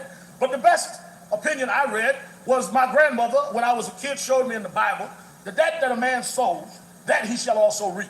The fact of the matter is, the reason we have so much violence in our culture is that we plant the seeds of violence in our culture. Children are raised watching television. Before the age of 18, the average child has watched 20,000 hours of television. And what do they watch? Channel 2, Murder, She Wrote. Channel 4, Terminator 3. Channel 7, Throw Your Mama Off the Train. Now, I'm going to share something with you. This is one part that I don't agree with him with. Our children are raised the way they are raised because there is no one of substance in the house. There is not a king at the helm of that house. Okay? There's not a king at the helm of that house. Most of our children are in trouble because there's no father. There's no father there. There's no guidance. Because there's times when mama get out of pocket, she can't handle the children, and she'll get ready to call these kids all types of names. And then the king have to come in and say, you know what, stand down, I got it. There are times when my king had to say to me, now, wait a minute now. Sit down, because I see this about to go left. Sit down, I got it.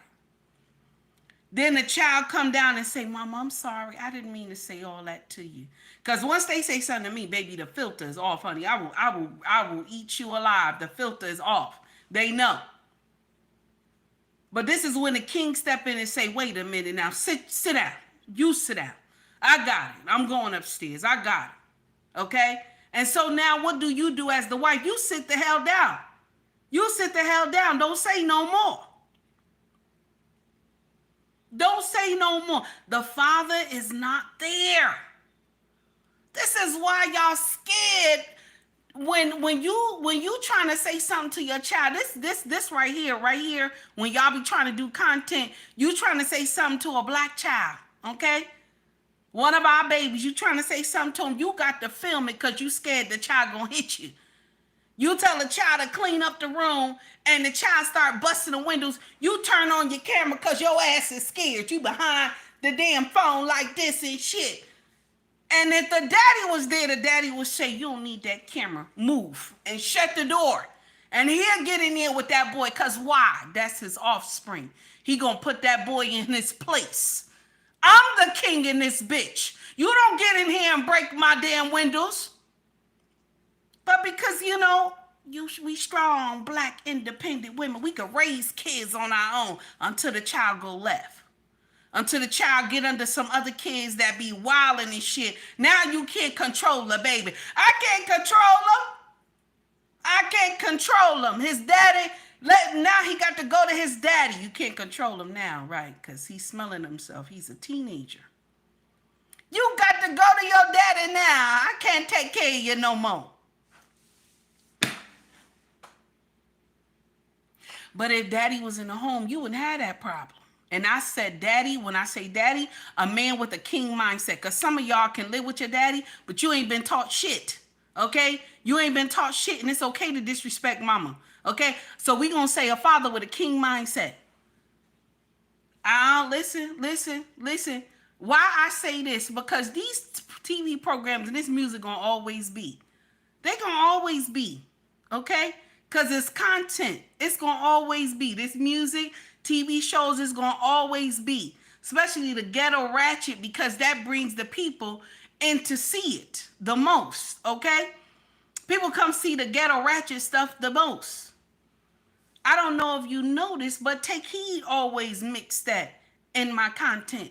We'll get in here. We'll be talking about something that makes sense. I have to go a little ratchet because you want to know why I will lose you.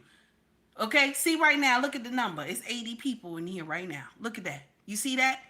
Now, when I wasn't being ratchet, the number was 60. You see that? But when I start acting indignant and moving my hands and shit, people stay. Wait a minute. What's going on? Why she acting like that? Wait a minute. This some Negro shit. Wait a minute. Let me watch. But when you out here trying to preach the truth, nobody stays. Nobody stays. They don't want to hear it. It's not fun enough and shit. It's not fun. The problem in the black community can be solved by one person. One person. The black community can be solved. But I can't say one person. I want to just say men, but I'm going to do it like this. All the problems in the black community can be solved by black men alone. You don't need nobody else. Black men alone can save this black community. Black men alone. But this is the kicker. This right here is the kicker. Y'all gonna say, wait a minute, bitch. Wait a minute, bitch. Y'all gonna say, wait a minute, bitch. Now, wait a minute, bitch. This is the kicker. My sisters, know your place. Know your place. Then we could get this shit running. Know your place. Know your place. And then we could get this shit running. But because you out here battling with the black man, I'm a better, you up here arguing with him. I'm a better man than you. Who says that? Who says that? I'm a better man than you.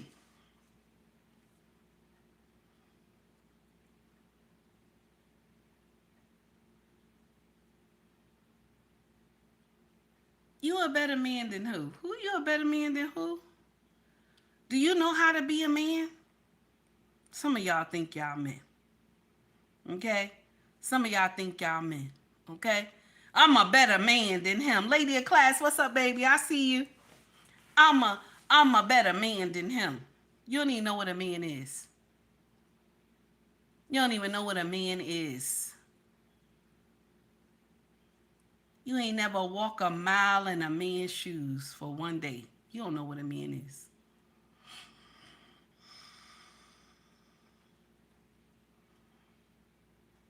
The black community can be saved, but it's up to the sisters to understand, to know your motherfucking place. Did I get nasty with you? Did I get nasty with you? Know your motherfucking place. Did I get nasty with you? Know your place, damn it. Follow the leader in this bitch. Then we'll get somewhere. We got to understand that A and B need to get to C because they need to know we need each other. When you learn that, then we can move and shit. When you learn that, we could get on this tricycle and shit and move. But until you don't understand that shit, the bike is just gonna sit there. The bike gonna sit there.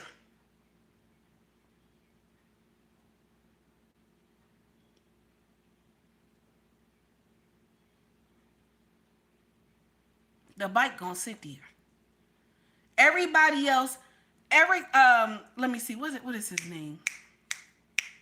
Mayor Adams from New York said, I'm running my race. See, the black community, you got to run your race. You hear me? But running your race, it takes two. That is a man and a woman to run your race. See, every other culture got that shit together. They understand. And to uplift the culture, they understand that a man and woman got to ride this cycle. You hear me?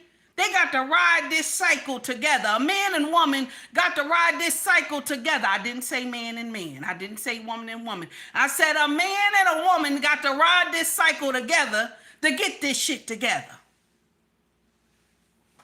But because one thinks that they the man and they can sit on the crown, they can sit on the throne and the crown by themselves. I don't need no man, but you're raising monsters and they're ending up in prison. Only a small amount of our children don't end up in prison that they ain't got no daddy. They daddy ain't around.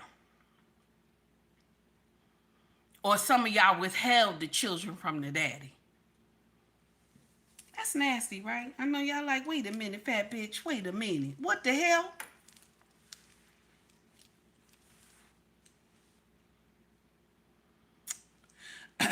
Let's continue. It is no wonder that by the time the child becomes a teenager, that they have become mentally fixed on having a gun and solving their problems in a violent way. The heroes of today are the Arnold Schwarzeneggers and those that can run through buildings and throw bombs and can take out whole police departments. Don't blame it on some rappers that just got started. Deal with gun smoke and have gun will travel all the way to little, nice, benign Angela Lansbury that solves a murder a week to one of the highest viewing audiences in America. We are teaching young people that violence is the answer, and when they come back with what we put in them, we say, what happened to them? We get annoyed at home, and we say, go to your room and watch television. And they do. In 2 or 3 years, a hoodlum is coming down the stairs because they did exactly what we told them. They watched the television, and the television said it's better to shoot than think. It's better to get a gun than a book. And until we can turn the culture around to where we make manhood and womanhood not based on force, but based on fault, we will continue to have this deviation. We're going to continue to have it even to this day, because where mama was supposed to be teaching the child something, mama was at work. I'm guilty of this too. I got to raise my hand because I'm guilty of this too. Okay? Baby, sister used to pull in 120 hours a week. Okay? I used to, listen, I ain't never want to go home. I ain't never want to go home. Baby, I will be working like I lost my mind. Ain't never want to go home because I was looking for that mean green. Sometimes it'll be 80. Sometimes it'll be 90 hours. Sometimes it'll be 100 hours a week because I'm trying to get that money. I'm trying to get that money. When I should have been home trying to teach this boy something. When I should have been home and being under a covering. Okay? That's what I'm talking about.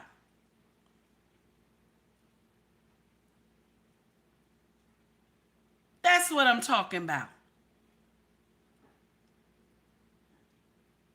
I'm sorry, y'all. I'm off with the numbers a little bit. I'm saying when you just in here and you just working and working and working and you never home for these babies.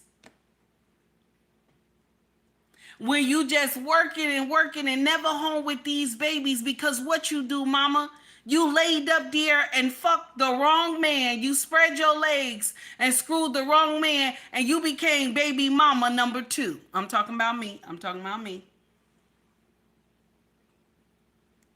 Do you understand what I'm trying to say? You out there working yourself to death, and that's not your job. Now, I'm about to get nasty when I say this. You know who's supposed to be working that many hours? Anybody put it in the chat, let me know. Who's supposed to, hey, Dragon, how are you, honey? Put it in the chat, let me know who's supposed to be working that many hours. I'm going to wait. I'll wait. Who's supposed to work that many hours? Steven said, take heed, are you Jamaican? I'm not Jamaican. Why you say that? You think I am? Thank you, Dad. I appreciate you. I don't listen. People say I'm African. You know, some people say I look like I'm from Ghana. I'm not offended by that. That don't hurt me. I don't know why people think that. I tell them thank you. Okay? Ghana people are nice. So I'm not offended. I don't listen. Okay? I'm not offended. Okay? I'm just saying I'm not offended. It doesn't bother me. It's the man. The man is supposed to work like that. He is the worker ant. He's the workhorse. He knows he is. But I didn't say mama laid around the house all day because mama had a side hustle. Most black women, their husbands worked, but they had a side hustle that helped bring some money in. But you ain't supposed to work, okay? You ain't supposed to work as hard as your husband. You're not supposed to do that. You're supposed to be able to maintain a home, take care of children. You do your little side hustle and still be able to be the wife that is needed in the house. But we want to get out here and compete with our men. Oh, you can do 120. I could do 120. You can do 80 hours. I could do 80 hours and shit a week. You trying to compete. His body is designed to break shit down. That's why God made him like this. Boom, boom, straight. That's it. God made woman with curves and everything. You're not built for hard labor. Is that nasty? I know y'all said, bitch, wait a minute. You're not built for hard labor. You're not.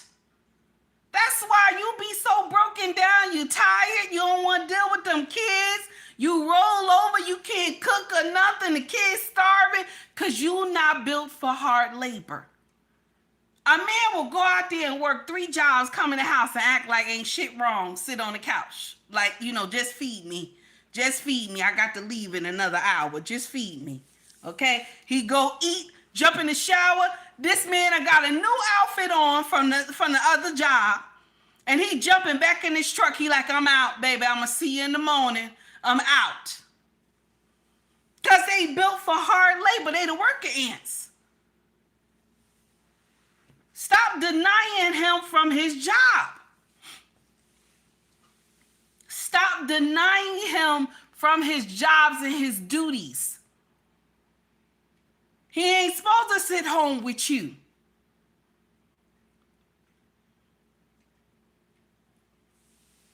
I know some of y'all mad with me. Wait a minute, bitch. Wait a minute, bitch. No, I'm letting you know. The black community will continue to fail, will continue to be deceived because the tool that Yahweh has given us, we have never used it. We haven't touched it. Only some of us have touched this tool. Only some of us have touched this tool and we understand how amazing this tool is. We understand how amazing being under a covering, that a woman who loves her husband, first of all, we're going to say respect. A woman who respects and then loves her husband, you got to fight with her to get her from under that tool. Baby, it's going to be a fight. It's gonna be a fight. She gonna be ready, cause you can't just uproot me from my tool. It's gonna be a fight. If she love where she at, don't come save her. She gonna fight you. She gonna fight you. Let me share something with you. Take heed to the message does not support violence. I'ma just unleash the dog. I don't support violence. He look like a bear. I'm just gonna unleash him. You know, don't come save me. Don't come save me, damn it. I'ma just unleash the dog because you're on my property illegally. You know what I'm saying? Whatever happens to you with the dog, that's your business. Nobody told you to come here, okay? This is the uncomfortable truth. The tool that Yahweh has given you, you don't cherish the tool. The man is the tool. When it comes home, there needs to be peace in the house. There need to be a warm plate on the stove. Okay, he needs to have a warm bed to sleep in. And then when he get ready to talk to you, listen to him. You have misused the tool. Now the tool don't want to even be with you. The tool like, I'm out of here. I'm out of here. You don't respect me. You never needed me. Now the tool leave. Now you up here working 4 jobs and shit. The tool leave, now you working 4 jobs, or you done got away from the tool. Oh no, I'ma divorce your ass. You too overbearing and shit. You tell me what to do like you my daddy. So now you divorce him and shit. You working 4 jobs trying to maintain. You working 2 jobs trying to maintain. And all this man asked you was to be obedient. What? Is that hard? Wait a minute, is that hard? Is that hard being obedient? Wait a minute, is that hard? Anybody say being obedient is hard, that means you don't work. That means you ain't got no job.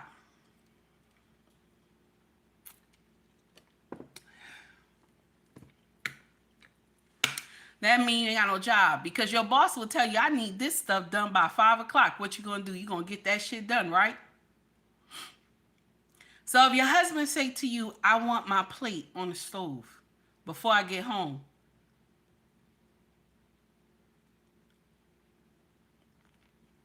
I want this house clean before I get home,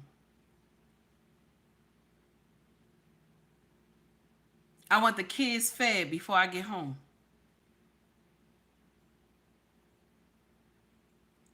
tell that boy, make sure he take that garbage out to the front the night before I get home.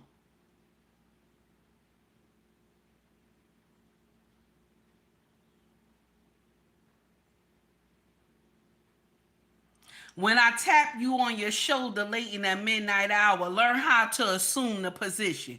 When I tap you on the shoulder late in that midnight hour, learn how to assume the position. No, I can't do that. I can't do none of that you told me. That's too much. It's too much. Okay? It's too much now. It's too much. Okay? It's too much. I can't be doing all that. It's too much. If you like the content, please like and subscribe to the page. Donate to the page as well. It's too much. I can't handle that. It's too much, damn it.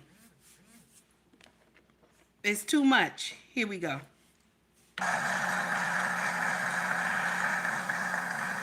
I think that we must revitalize and re-energize the movements of our past.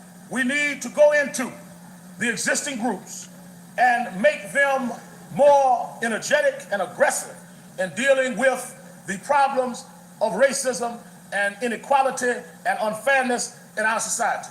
We've seen recently movements toward that with the historic civil rights group bringing in new and younger blood.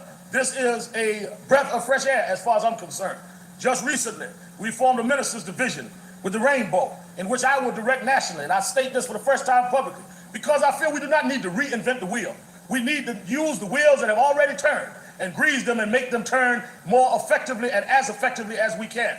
There is nothing wrong with present leadership. The problem has been the opposition to leadership. And the media has tried to play the game of our black leaders ineffective when the problem has not been black leadership. The problem has been white leadership in government that has not recognized the still existing racist problems in this society. So we should not be comparing each other's styles or playing divisive games. We should deal with our allies on an agenda rather than deal with some makeup artist on a style.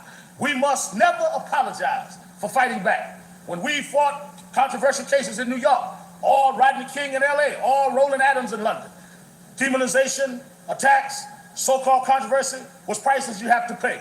But you've got to be willing to sacrifice, even having to explain to young children of yours why people write and talk so badly about you if you believe in what you're doing.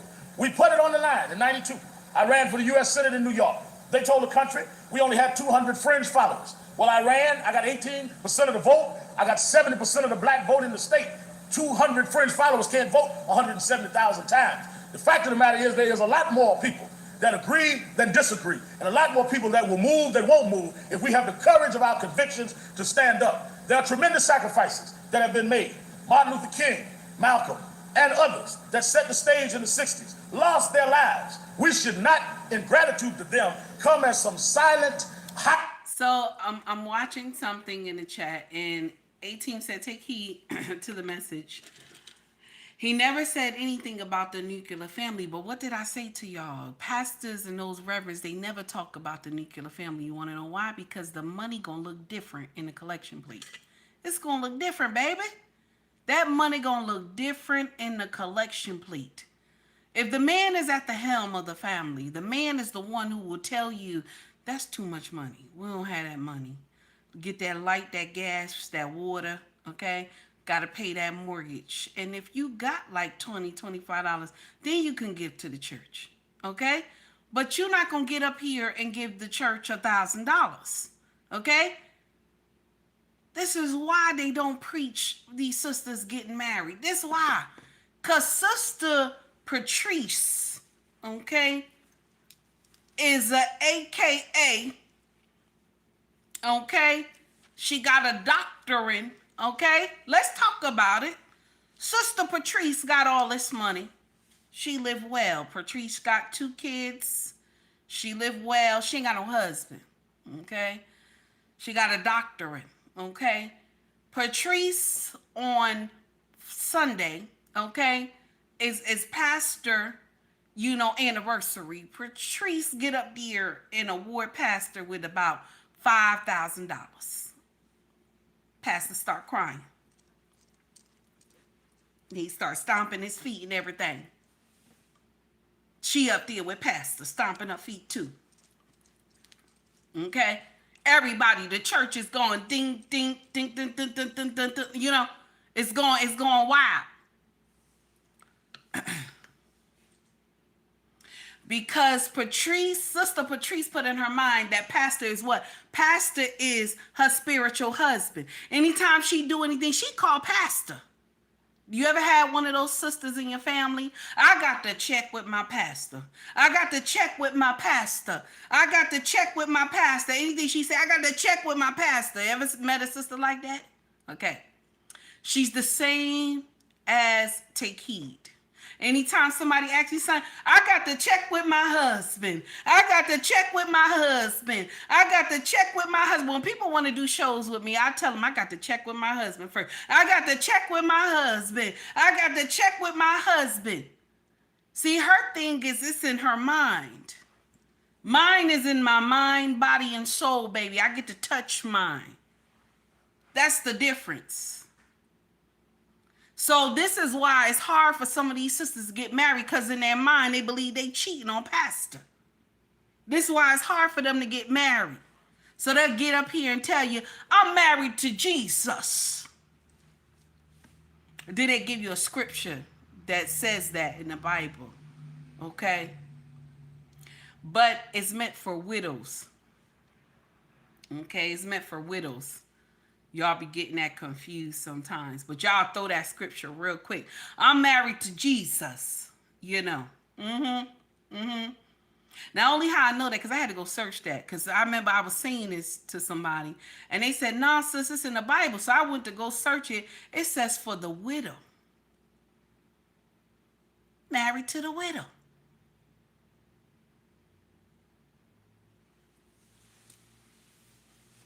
This is why they don't get married, because in their mind, pastor is the spiritual husband. See, if they get the real king, they run into the real king.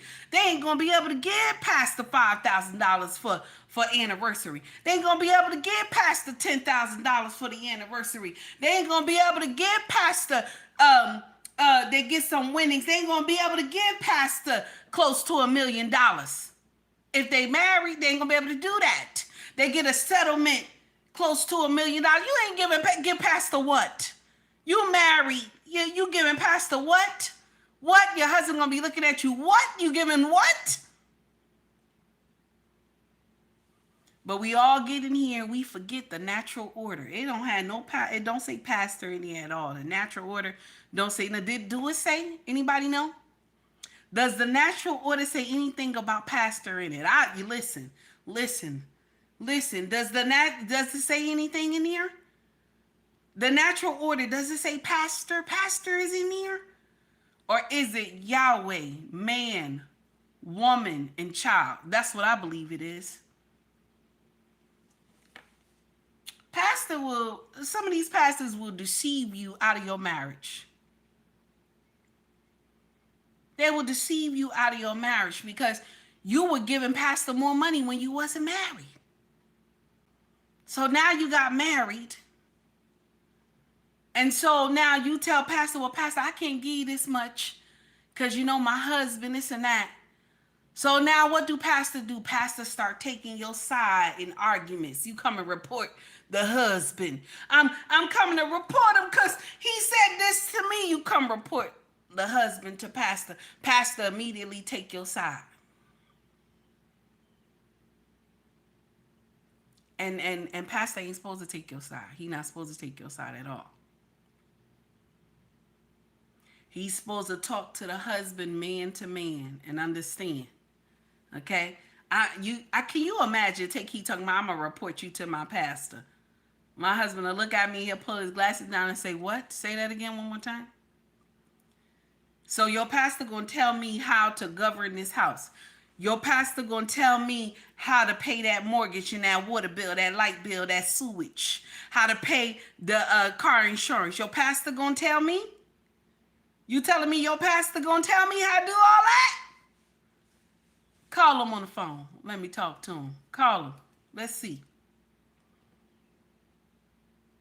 Because your pastor can only tell me what to do as if he paying everything in here. And I'm just your boyfriend. I'm your boyfriend.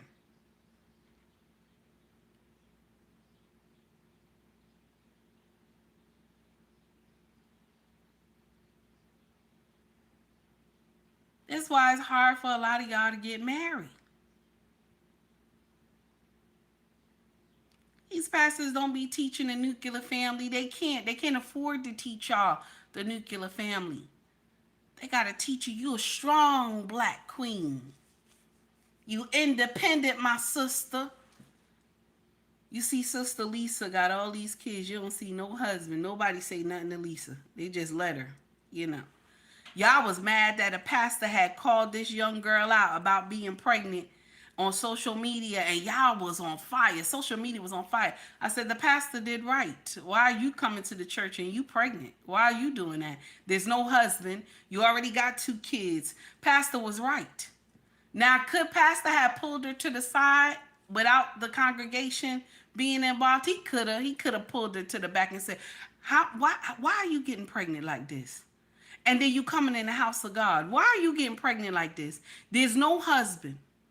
Now, could the pastor have done that? Yes, he could have pulled her to the side. He didn't have to have her apologize to the whole congregation, but he could have pulled her to the side. Yes. But did a correction need to be made? Yes. A correction needs to be made.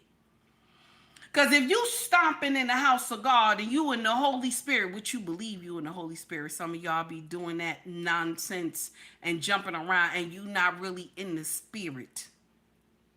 You're not really in the spirit. Some of y'all play with God in church. And I'm not sitting up here saying I'm perfect. I'm just saying.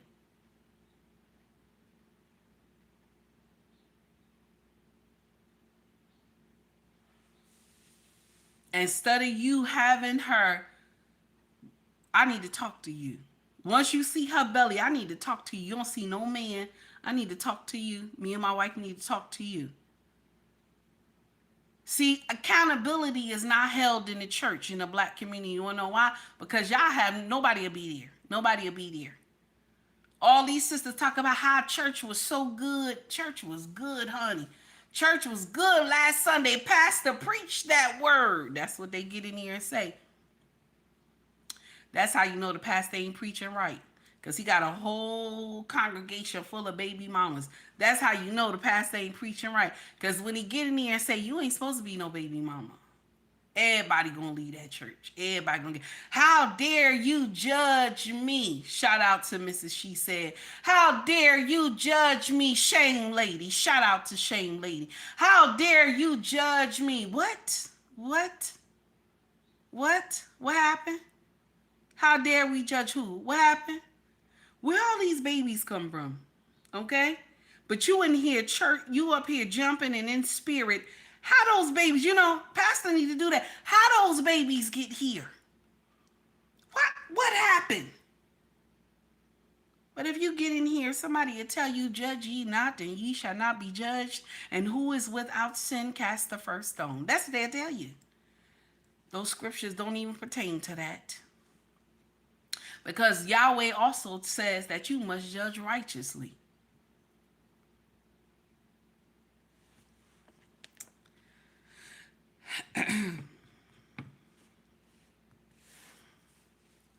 Apologists, rather than those that have inherited a mantle of dignity and pride because they raised the right issues and they had the courage of their convictions. What I most admire about them is that these people did not have to do what they did. They did it because of their great moral commitment.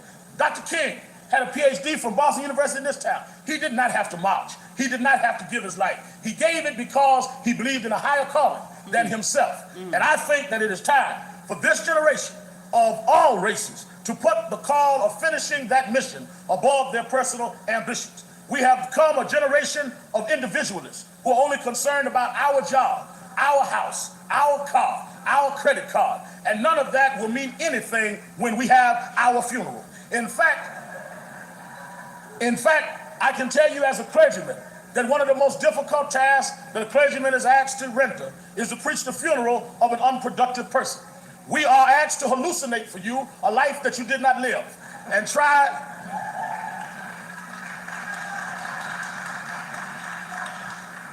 to soothe your family by trying to con them into some great import on you when they know and we know that your life did not matter. The challenge is to make your life matter. And the only way to make your life matter is you must hook your star to something bigger than you. If all you have lived for is your own material achievements, no one will care but you. Right after your death, we will sell your house, and the new owners will never ask who used to live here. We will sell your car. No one will care that it used to be yours. You must build your life around things that will go beyond the degree of breath breathing that you have, that will mean something even after death has taken you.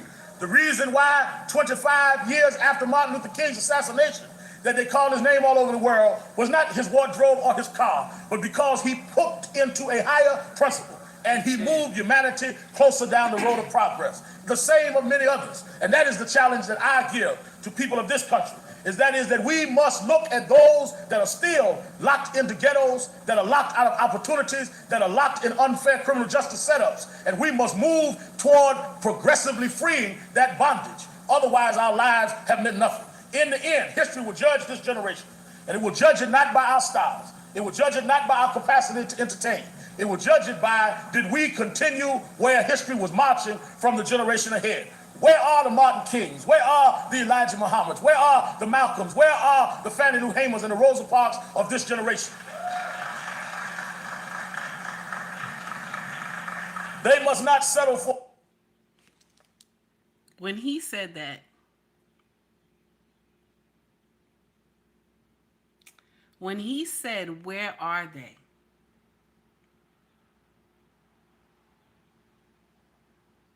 Nobody's coming. You want to know why?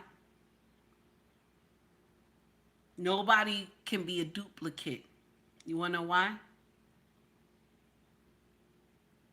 Do you believe the children of today can be duplicates of our ancestors? Do you believe that? Because a lot of y'all will link our civil rights leader with a criminal. A lot of y'all will link our civil rights leaders with criminals. That if Dr. King was alive today, if Malcolm X was alive today, they would cry, they would shed a tear. We're not saying that those brothers was perfect. Miss Shirley Chisholm. You will get in here and link Miss Shirley Chisholm with a woman who been robbing Peter to pay Paul. And you know, that makes sense to you. The people who loved our community, y'all will get in here. You will link them with a criminal. Oh, just like the Martin Luther King of the day, just like the Malcolm X of the day, you will link them with criminals. That's Shirley Chisholm of the day. You will link them with criminals. These same people will weep in tears. They will cry. They will cry. If the old Al Sharpton, and somebody put this in the chat earlier, I think it was Walker. If the old Al Sharpton met the new Al Sharpton, I bet you there'd be a tug of war near. There'd be a tug of war near. Okay? The new Al Sharpton will probably put his head down. There will be a war near. Because this was the Al Sharpton of 1993. This was the Al Sharpton of 1993. The only problem is that these pastors, they did not preach the nuclear family. Because they couldn't. That money would have been gone. See, when they're single mother, you're giving more money to the church.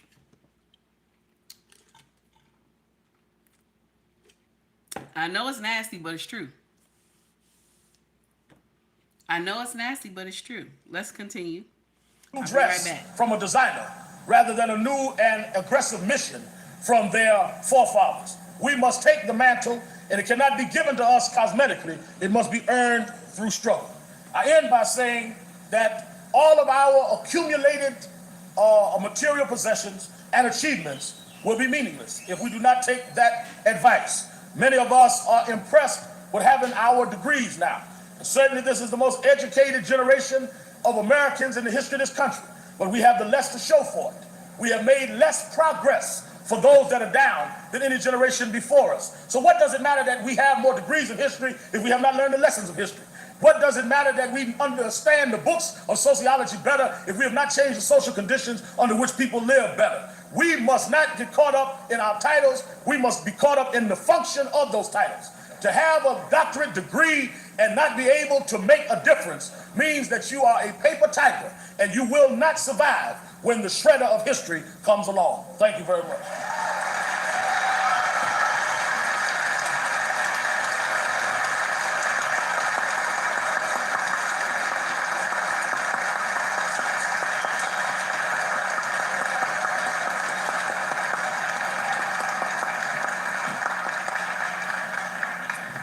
Thank you, Reverend Sharpton, for sharing your views with us here tonight.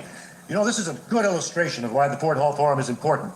So often, our knowledge of a public figure like Reverend Sharpton. So that was the Al Sharpton of 1993. Now, I know this lesson was long today, honey. I know this lesson was long today, okay? I thought about this lesson when I heard this right here. I said, we got to go deep into this. When I heard this lesson right here, I was like, we have to go deep and check this out because it touched my spirit. I'm like, let's go deep into this. When I heard this young woman get in here, and I said, let's go deep into this. Okay. Shout out to this sister, Tamara. Let me see. What's her name? Tamara Brooklyn.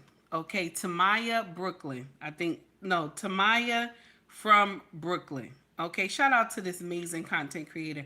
I shared her in our group chat on IG. Okay. And I want y'all to hear what this young sister got to say.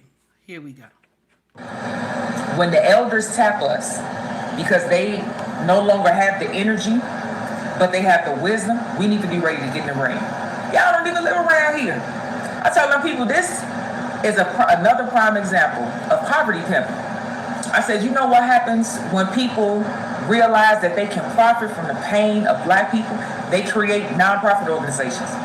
They create religious organizations, churches, pastors. I said, we are always sold to the highest bidder. Even if it's our own that's sitting at the table selling us out piece by piece.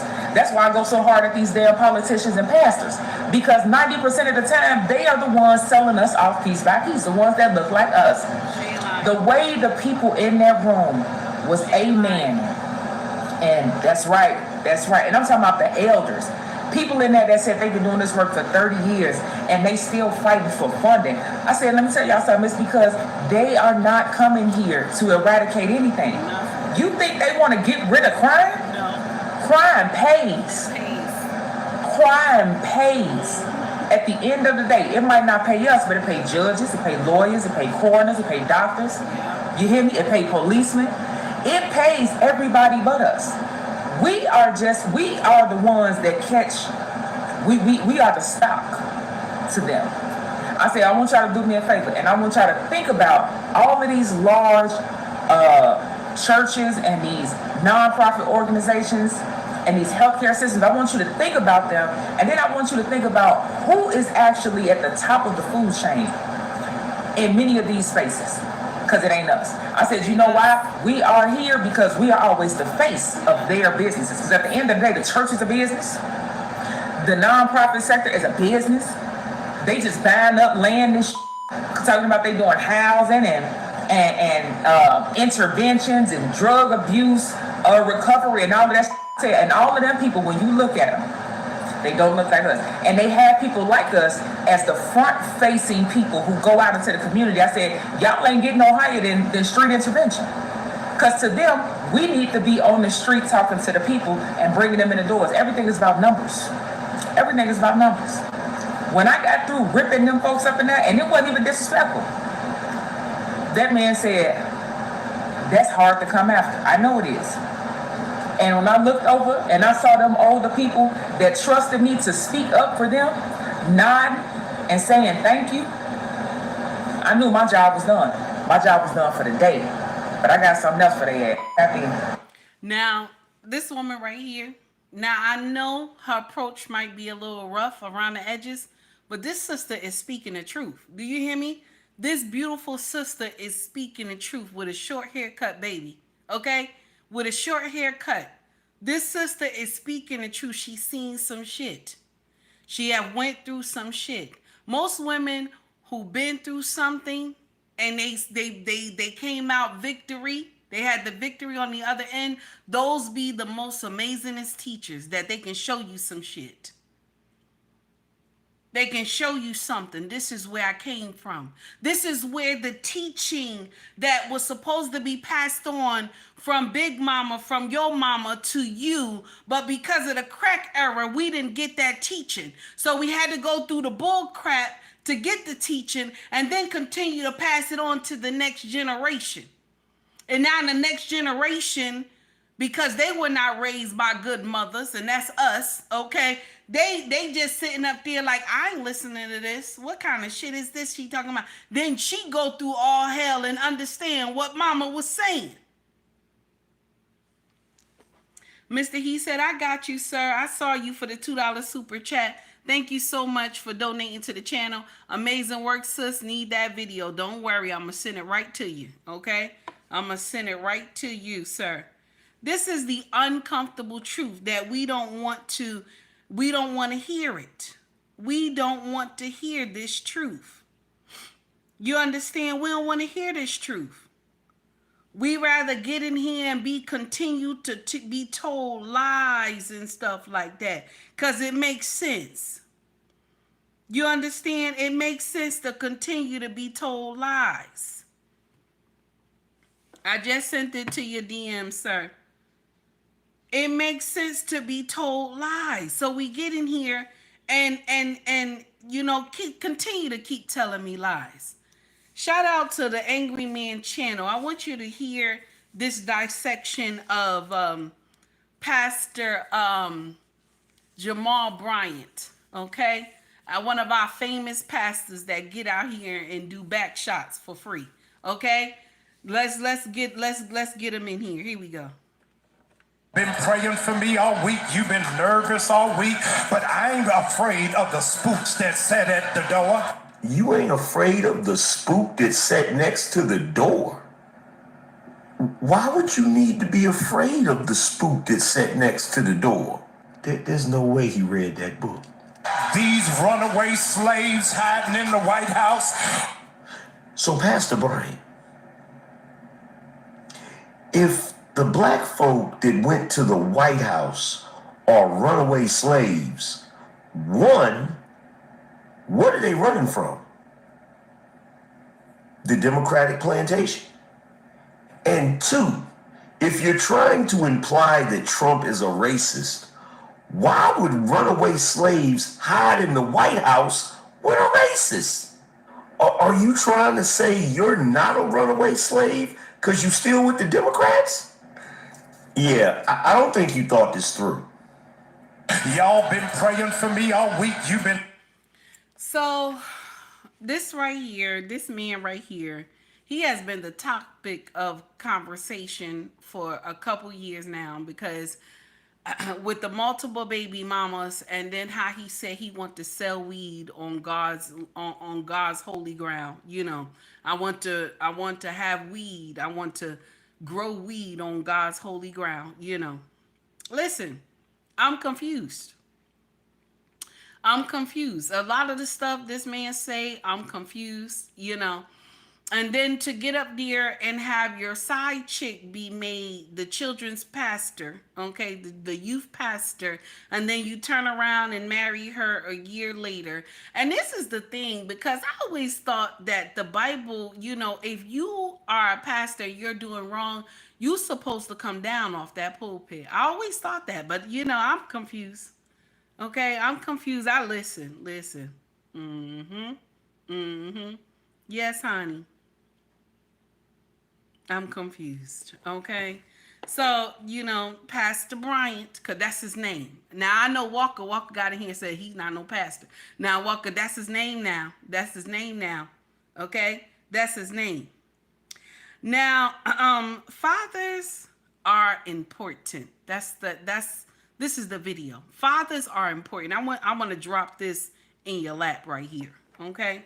Percent of American inmates are men, 75% of which grew up without a father. 63% of youth suicides come from fatherless homes, which means you are 5 times more likely to kill yourself if you are growing up without a dad. 90% of all homeless runaway children are from fatherless homes. 85% of children who grow up with behavioral disorders come from fatherless homes. We are 20 times more likely to have a behavioral disorder if we grew up without a father figure. 80% of all rapists come from fatherless homes. We are 14 times more likely to rape somebody if we grew up without a dad. 71% of all high school dropouts come from fatherless homes. We are 9 times more likely to drop out of school if we don't have a father figure at home. Malachi chapter 4, verse 6, his preaching will turn the hearts of fathers to their children and the hearts of children to their fathers. Otherwise, I will come and strike the land with a curse. It will not go well with us if we do not have good male role models and healthy father figures. 90% of Americans... Did he say good male role models and healthy father figures? Did he say that? Or did he say good women role models? Did he say good male role models, or did he say good women role models? Tell me. I want to know. I want to know. What did he say now? Did he say good women role models, or did he say good male role models? Which one did he say? But I forgot. My culture, we don't need men. I forgot that, right? We don't need men, right? Men ain't shit. Men ain't gonna never be shit. Men never was shit, right? In our culture. Men ain't shit. Black men ain't shit. They ain't gonna never be shit. They never was shit. They never had shit. Black men ain't shit.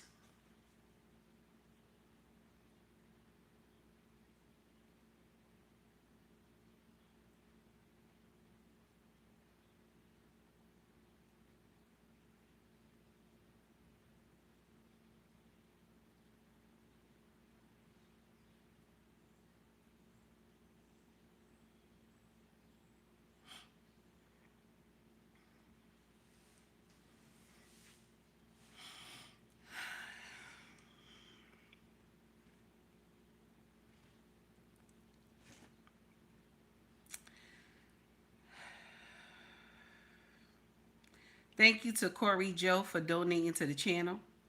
Also, thank you to Mr. He Said for also donating to the channel too.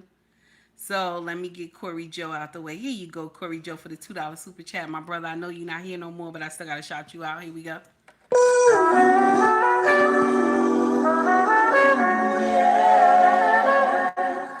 Donations.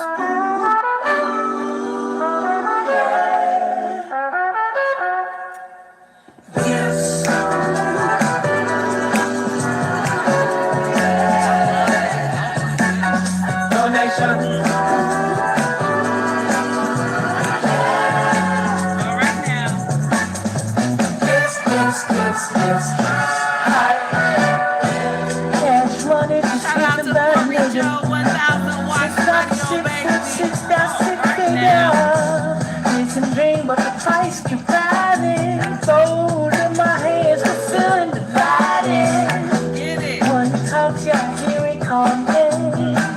Stacking up what you keep on finding. All right now. We ballin', we ballin'. Cash outs for the snaps. Super chats for the stacks. Look it out.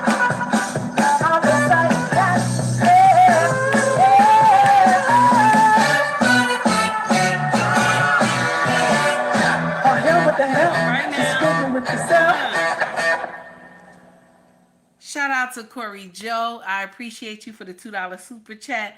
Here we go, Mr. He Said. Here we go, sir. Thank you for the $2 super chat, baby. I appreciate you. Here we go. Here we go. Drop. Now I see another super chat. Lady of Class for the $4.99 super chat. I appreciate you, baby. Keep on spreading the word. Thank you. Shout out to Mr. He Said for another $2 super chat. I want to first shout this gentleman out. Shout out to Mr. He Said. Y'all guys, please make sure you get in here and rock out with this brother. Very educational platform. You hear me? And he get it in sometimes as well. You hear me? But y'all got to get over there and hit the like and subscribe button and rock out with this brother. You listen, take heed, ain't telling you no lie. Him and his wife, the dynamic duo, they are a problem on these YouTube streets. You hear me? They are a problem. Y'all check them out, okay? I appreciate all the donations, and here we go, baby. Let me give it to you, honey. Thank you so much to Lady of Class. Please, y'all, look, I want y'all to make sure y'all hit that like button on her, please. Keep on spreading the word, she said. All right, now, listen. I'm so thankful. And also, let me give it one more tap. Hold on. Here we go. For Mr. He Said for the $2 super chat. Here we go. Mr. He Said, I don't know if you like this one. I thought this one was funny. Here we go. Video is dedicated to a young man, and he knows who I'm talking to. Listen, man. I am going to continue to come and see your mother. I'm going to continue to put pressure on her front and her backside. Now, you're a grown-ass man, and that's her house, right?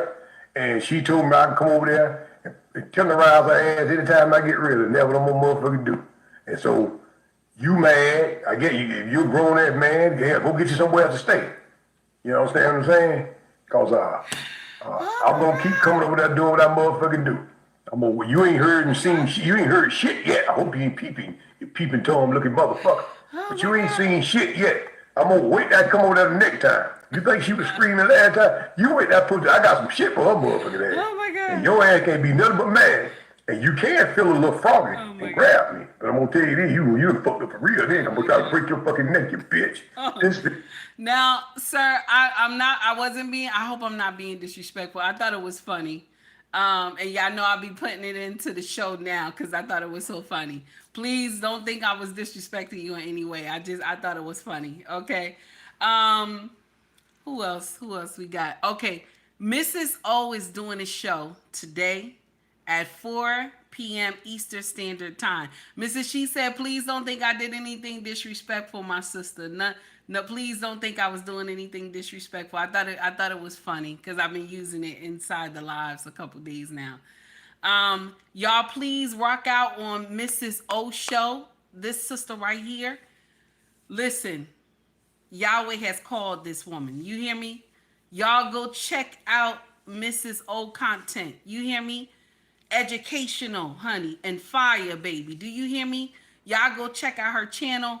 4 p.m. Eastern Standard Time. She will be rocking out on a live today. Y'all please make sure you come and rock with her.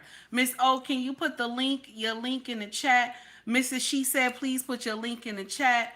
Also, Mr. He said, please put your link in the chat so that people can follow your content. We appreciate you, honey. Okay, that's for everybody. Okay. You know, one thing I'm going to share with you as a content creator, we have to learn how to shout each other out. You know, shout each other out. We do that already. The regulars, we already know this. We do this. But you will come to somebody that you always donate to their channel. You always donate to their channel. Either it be money or it ain't money. You always donate to the channel. Okay? And all of a sudden, you know, they see you. They never say, what's up? How are you? What's going on? They don't do that. Y'all go rock out on so-and-so channel. They got amazing content. It's very rare that happens. But the people that I rock around with, every time I come to their channel, take heed to the message. Y'all go make sure you shot her, you know, rock out on her channel. They'll give me some props, and I ain't even say anything yet. I just put a heart emoji, or I start greeting people. They immediately, that's take heed to the message. And I want to say thank you to all the content creators who do that to me, and I will continue to do that to you. I appreciate you. And every content creator that I mentioned to my followers, y'all get in here and like and subscribe to their channel because there's no hateration over here. Also, don't forget to like and subscribe to Red Lipstick Vibe. This sister got the charts and the stats, baby, and she bring the fire. Don't forget to rock out with her. Also, Messy Michonne. I can't forget Messy Michonne, baby. Messy Michonne is a whole problem. Don't forget to like and subscribe to Messy Michonne as well, honey. Also, Mona D. Can't never forget Mona D. Mona D is somebody's problem. Very educational. Sister is always on point. Go ahead, 18. I was about to mention Uncle Ricky. Shout out to Ricky Williams on IG. Y'all make sure y'all go rock out on his channel. Brother come with all types of facts. You hear me? He will get in here and baby, once you finish with Ricky Live, if you was doing some nonsense, it hit you in your chest, baby.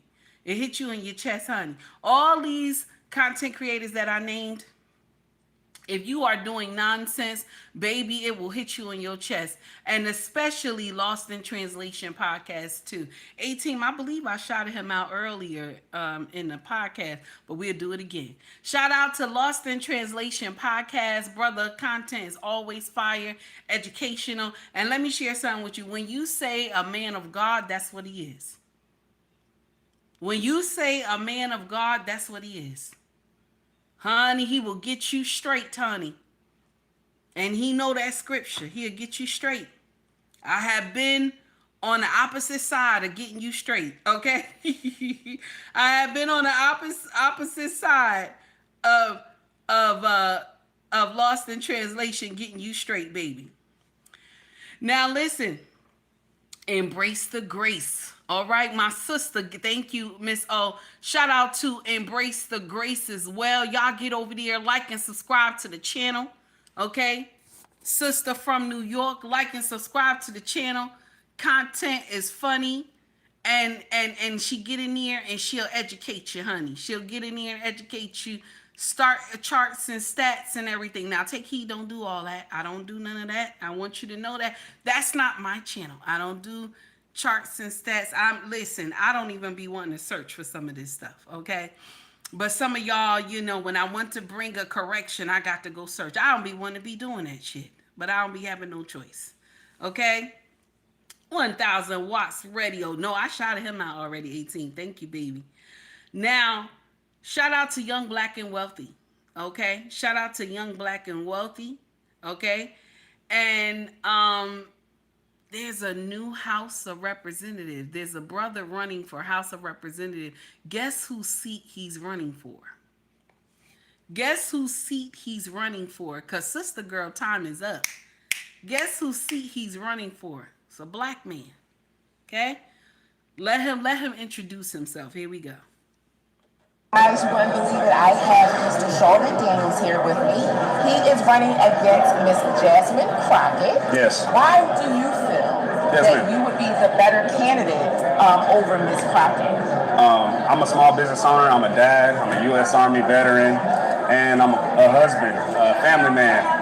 And Jasmine Crockett is a social media politician. And the difference between she and I, we're both attorneys, but the difference between she and I is clear. She chases headlines, and I uncover solutions.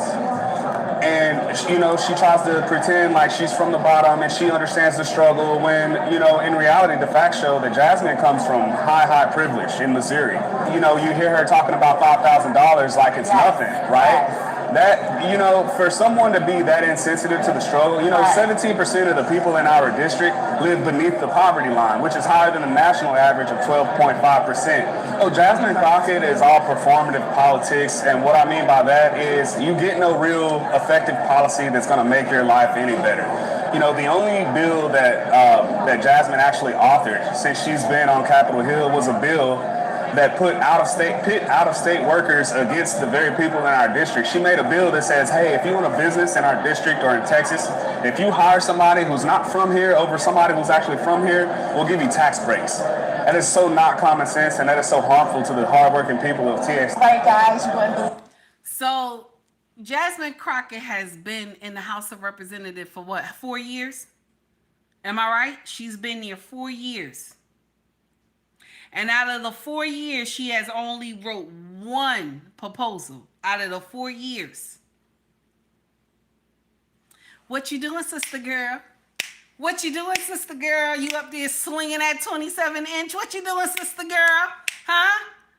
What you doing, sister girl? Swinging that 27-inch all over the place and shit? Calling people bitch, body bitch, and all this other nonsense. What you doing, sister girl?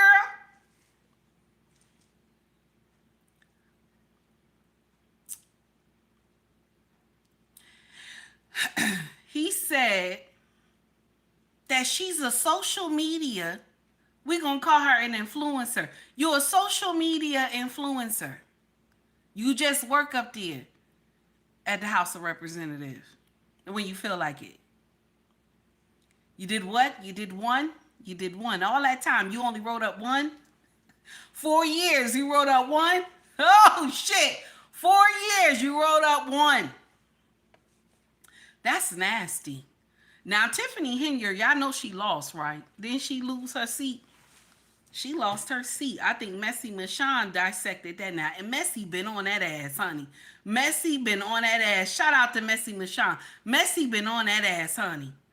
Messy said, I'm going to stay on your ass. Messy been on her ass, okay? Listen. This is what I would like for y'all all to do, because we all know y'all stealing. Republicans and Democrats, we all know y'all stealing up there in that bitch. I just want y'all to do your job. That's all. The American people just want y'all to do your job. Okay? Oh, yeah, you know we can't forget about Pink Book Lessons. You know Pink Book Lessons be out there. She be doing the damn thing. Shout out to Pink Book Lessons. Crimson Cure as well. Shout out to Crimson Cure. I can't forget the queen. Okay? This is the uncomfortable truth. We just want y'all to do your job. Just do your job, damn it.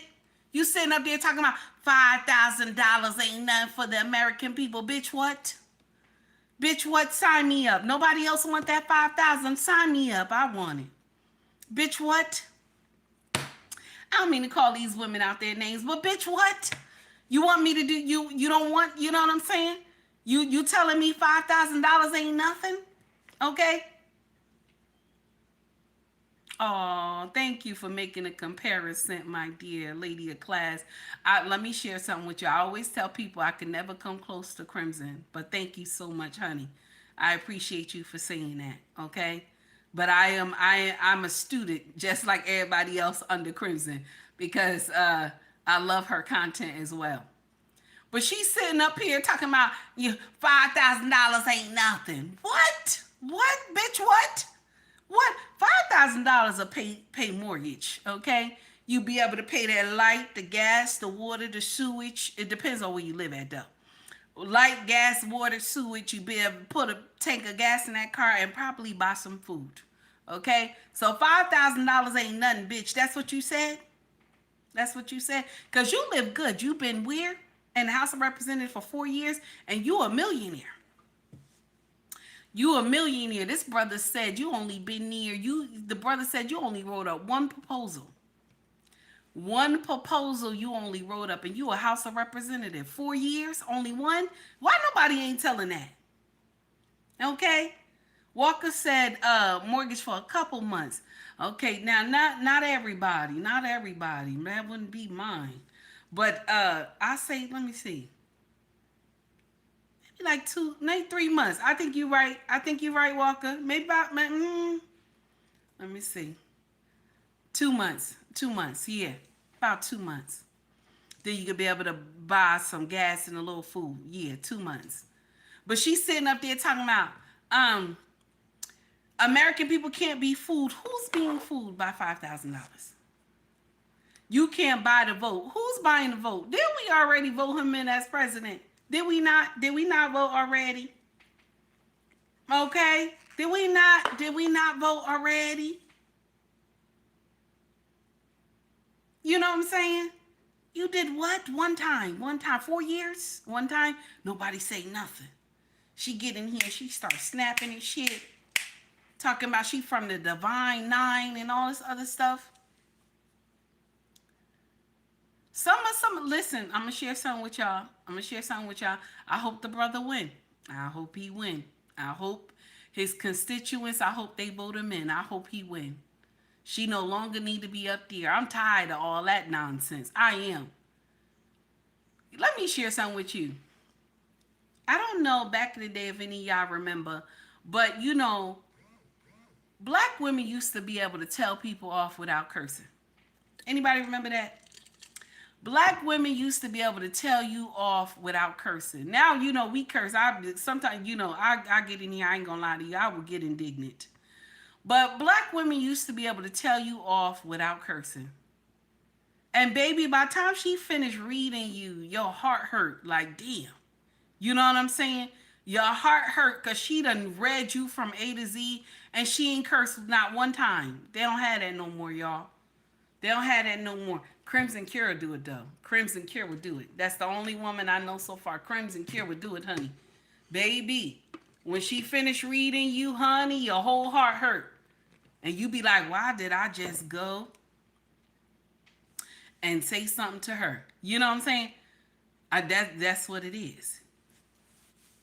Okay? Walker said, you better, yeah, but they were rare. He said, yeah, they were rare. Yes, they were. Yes, they were. So This young man is coming out there and he about to do some things, honey. He about to do something. Also, before we go, I want to share this with y'all. Did y'all know that Obama was getting a kickback from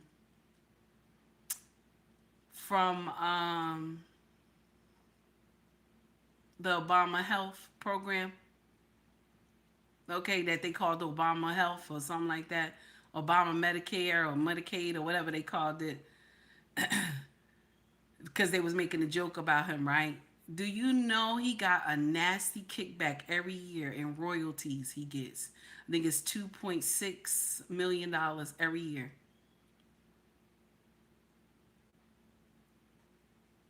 Something as the president that you supposed to do. You supposed to do this. You supposed to think of something that helps us. We already pay you. We already paid you to be president. And also you have after you have done your presidency, you don't have to work no more. You have a retirement plan.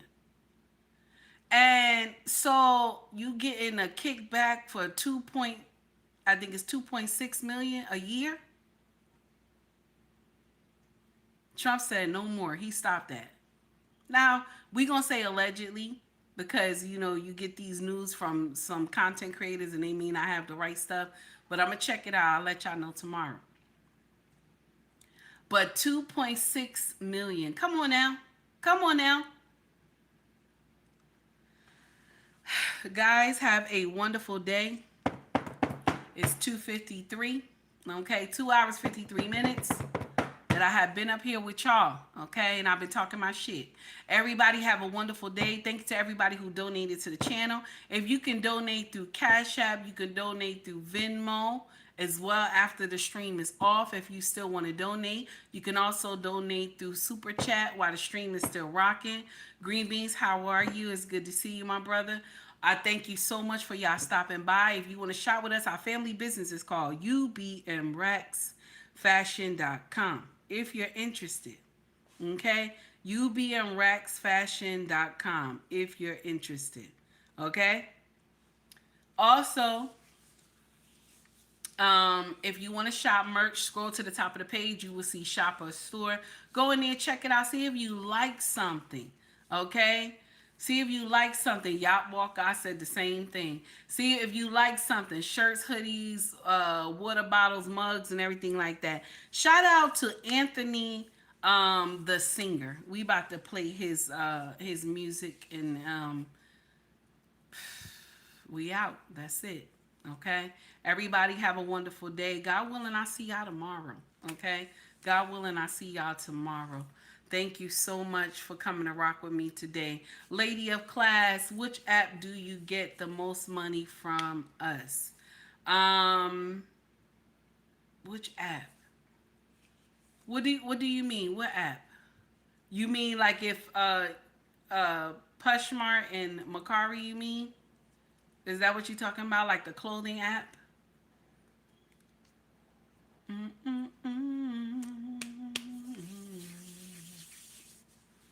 Are you talking about, let me see. Oh, okay. So if you're talking about my social media, right? Okay. If you're talking about my social media, most money from us.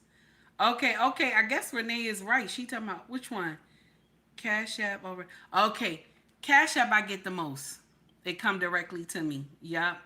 But if it's YouTube, because I gotta pay a percentage, they take a percentage of what I get. So the Cash App is better. Okay, I think other content creators be saying that, and I didn't understand that in the beginning when I heard content creators say that. But as I have been doing it, I have learned better. So it's actually the Cash App that it comes straight to me. But the other one, no, because they take a percentage and I gotta wait. Yeah. Cash App, that's what it is. So thank you, baby. I appreciate all of y'all. Thank you so much. Donations that don't get taken from you. Okay, I got you, Green Beans. Thank you, sir. I appreciate you. So shout out to Anthony, the singer. We about to get in here. Okay. Lady of Class said, I'm going to start doing the cash app. Thank you, baby. I appreciate you. So here we go. Anthony the singer, y'all. I love this brother. He doing something. Can't wait to get you out of my head and into my bed with your legs around me. You can't deny it. You can't hide it. I can tell by the way you sound. I love you. Oh, you.